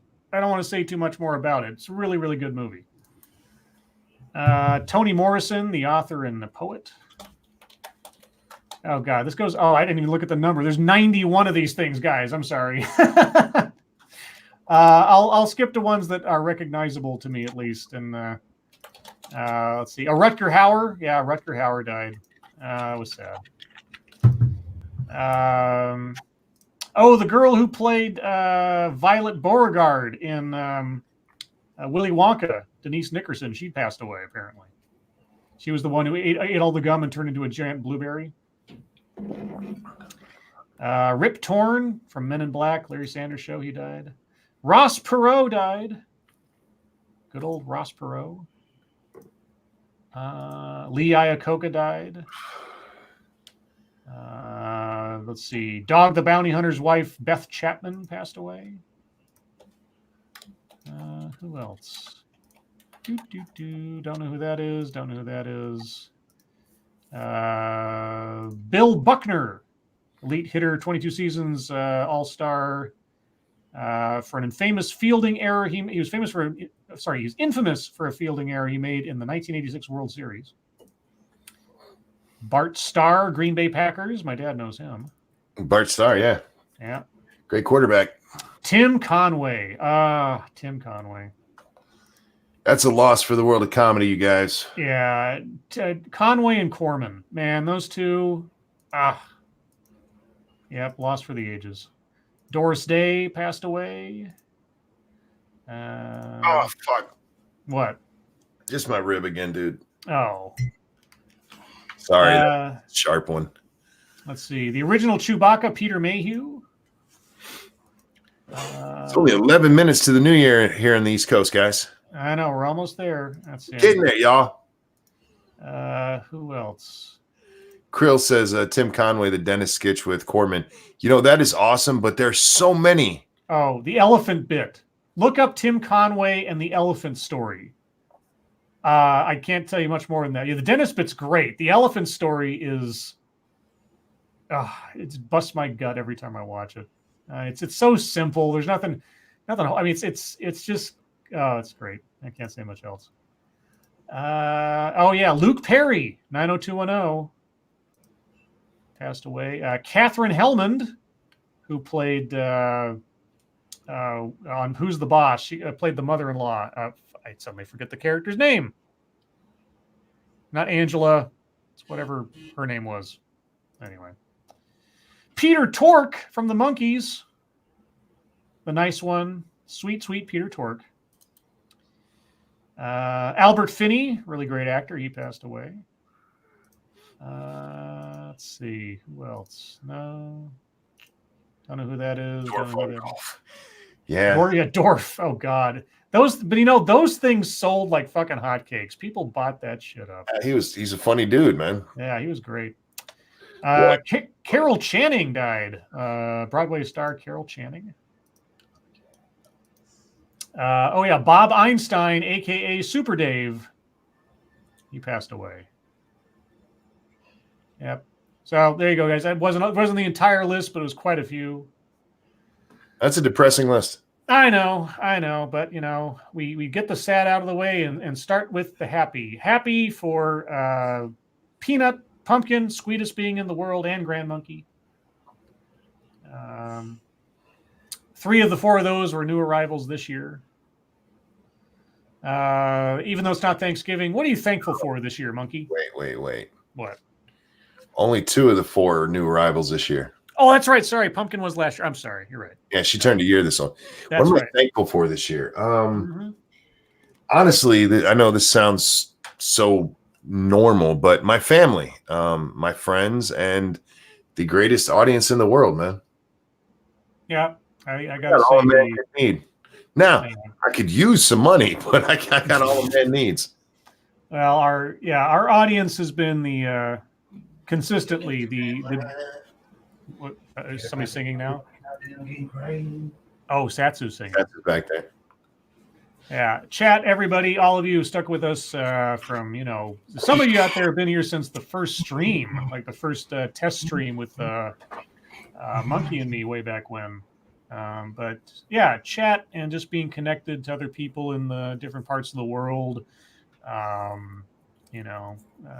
people that I've had on to familiar with the matter, to everybody who's just contributed stories and become sort of lords of the night of their own accord on here. Thank you guys so much for being here every night. And like I say, always, you guys are 50% of the show on a nightly basis. Appreciate that. Yeah, y'all. Get hyped, guys. It's time for season 4 of Lords of the Night. Yeah, well, I guess that's one way of putting it. It's coming up in January is actually the anniversary of the show. Yeah, that's right. Yeah. Like the 16th or something like that. Yeah, we should figure out something to do for the 4th anniversary. Or just for the anniversary in general, we should have to start some kind of tradition or something. But I mean, in otherwise, I am thankful for my overall health, especially with my scare last year with the eyeball thing. Still employed, my family as well. Yeah, and I got friends I never knew I'd encounter, and glad to have had it. And I'm very, very thankful for Squeetest to be in the world, and that everything went well with that, and for Peanut. Yeah. Satsu, I can only imagine what you're thankful for this year, Satsu. Man, look. Man, let me tell you something. We ain't got enough time to go down that list. All right, well. Go ahead. No, guys, we were just asked what country besides Australia that we'd like to visit. Australia's going to kill us, though, if we go down there. So, I would love to visit Ireland, but I'd like to go to Scotland because I'd love to go see their They're golf courses. I want to go anywhere there's good food. I want to go to, well, let's see. I honestly, I want to go to places that I've heard about from people on the show or people that I've met. I want to go to the UK and see Bear. I want to go to Scotland and see Tailed. I'd like to go to the strange wilds of Ohio to see Satsu. Well, just don't go too far east, and you should be safe. Yeah. There's a whole bunch of places I want to go from people I've met on here, Mexico and the Netherlands and all types of places. My list of places that I'd like to visit someday is decidedly lengthened since I've started doing this. Indeed, met a lot of awesome people. That's what I'm telling you guys. If I ever, if my dream ever becomes a reality, and I'm able to make a 2 cents food truck, I'm going everywhere that thing can drive. Let's see. We got a 5-minute warning. Let me find a countdown clock here that I can. Now, of course, there's going to be a delay. So when we say it, it'll probably already have happened, but all the same. Let's see. EST New Year's clock. Let's get one going here. Real-time countdown to celebration of New Year's Eve. Oh, my God. No, that's not it. No, give me. Where's the. I may be a little drunk, y'all. What have you been drinking? Straight Jack. What are you drinking? Well, right now I'm drinking a fruit fizzy drink. I had Jack and Cokes before the stream started, but I'm not drunk anymore. I wish I was drinking some. All right, so on the official countdown clock, we have 3 minutes and sorry. Wait, no. I want the East Coast. East Coast. That's my clock. I want the East Coast one. Let's try this again. While you're looking, Mr. Scott, thank you so much over on the stream. I said, what movies should have games? Oh, that's a lot harder to do because movies are so short and they have to fuck them up when they make them games. They always add shit that's not in there. We got 3 minutes and 30 seconds by this clock, so we're counting down. What movies should have games? It depends. I mean, there have been some really good games based on movies. Like I was just last week playing Mad Max. Mad Max is a great game. I mean, as far as being a movie transfer, the story's a little jankily put together, but I mean, the game itself is wonderful. Dude, Mouse Hunt, the movie. Mouse Hunt. Oh my God. Game. Yeah. Jeez. Yeah, we need some voiceovers by Christopher Walken. He'd be willing to do that. Let's see. Let me minimize this so I can still see chat. Let's see. You're down to 2 minutes and 45 seconds. Let's see. Are there any things that are supposed to have happened in 2020 according to the movies by now? I'm sure there are, but I don't pay attention to those. Yeah, well, I mean, in my mind, we should already have a moon. Hell, we should already be colonizing Mars at this point and have flying cars and laser pistols, for God's sakes. We'll be there soon. Yeah, I don't know. Moon base, everyone. Moon base. Moon base. Dom O'Leary says, A Clockwork Orange the game. I think any version of Grand Theft Auto since Grand Theft Auto 3 kind of counts. Let's be honest. Mr. Scott says Sequest. Oh, God. Oh, yeah. I think there was a Sequest video game. Wasn't there? I want to say yes. I'm sure it was terrible. Like back on the Super Nintendo or some shit? Yeah, my favorite Sequest episode was the one where Jonathan Brandis's character Lucas is having like basically a wet dream about the one lady on the crew who was all hot and everything in like a swimming suit coming after him. I thought that was great. 1 minute 20 seconds. 1 minute. 1 minute. Let's see. Angela Arriga says, I actually really like Sequest. It was an interesting concept. Like the first season-ish was okay, and then they went completely bonkers with like the genetic hybrid fish people or whatever. All right, we're down to 1 minute.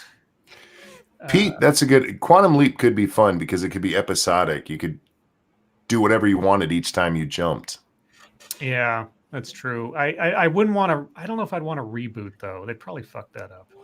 Just have it. Somebody else gets into the leapy thing, and you follow their adventures. You know what? They could pick up where the show should have left off with, or they could pick up where the show left off, where somebody has to go rescue Sam. It's like his daughter or something.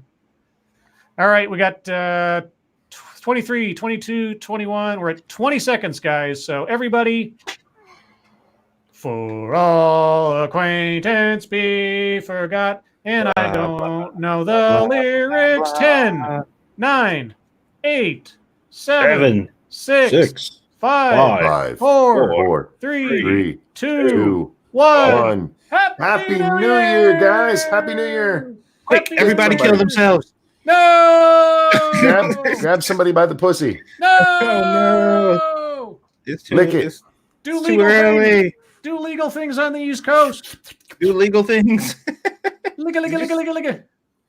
All right. Well, guys, that is the top of the hour, the end of the year, the beginning of the new.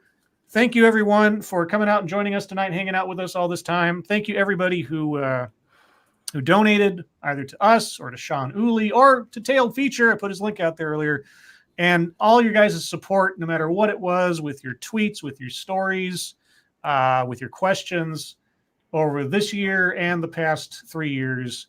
Thank you so much for taking this journey with us. We're not done yet, but it's the end of the year.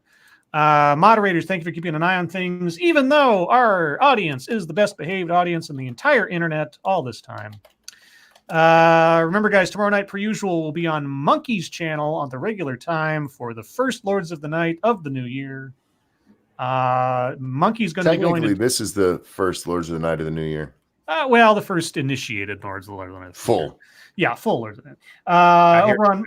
So, Over on Renting Monkey Games, right after this, you can watch Monkey play Red Dead No, Redemption. no. No. I'm going to just go do a monkey in the morning.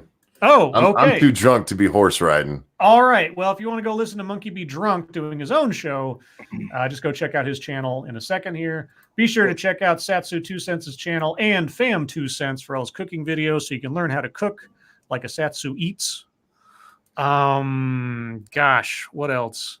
Go look up Sinatra Says, go look up Tailed Feature, go look up Irate Alex, go look up Some Dumb American, and any dozens of other Drunken Uncle, Bloodwing, Your Boy Pat, P-Dog Night. God, I'm trying to think of anybody else off the top of my head, but I'm not. Weebo Jones. Go look him up. Dutton said, "Damn, Scribe, you've been talking all year." I know. It's true. I can't help it. Anything else you guys want to say or plug or anything else before we go? No, I love you guys. Thanks for hanging out with us this year. Look forward to seeing you in the next. Yeah, man, we're still going strong. All those other channels that were streaming and doing what we've been doing, we still doing it, man. We still doing it. That's right. We keep on trucking, as it were. Diesel Dave. So everybody, Monkey, Satsu, thank you for joining me as always. Indeed.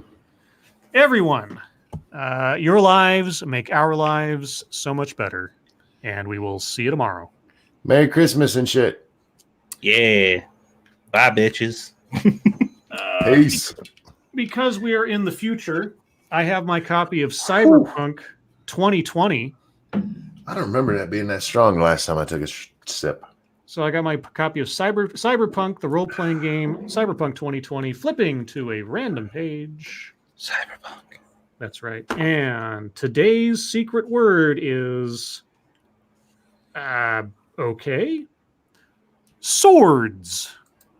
That's right. Don't cross them. That's right. Don't cross swords. Or streams. Don't cross the streams. Well, unless it's us and somebody else. Bye, everybody. Bye, everyone. Fuck off, people.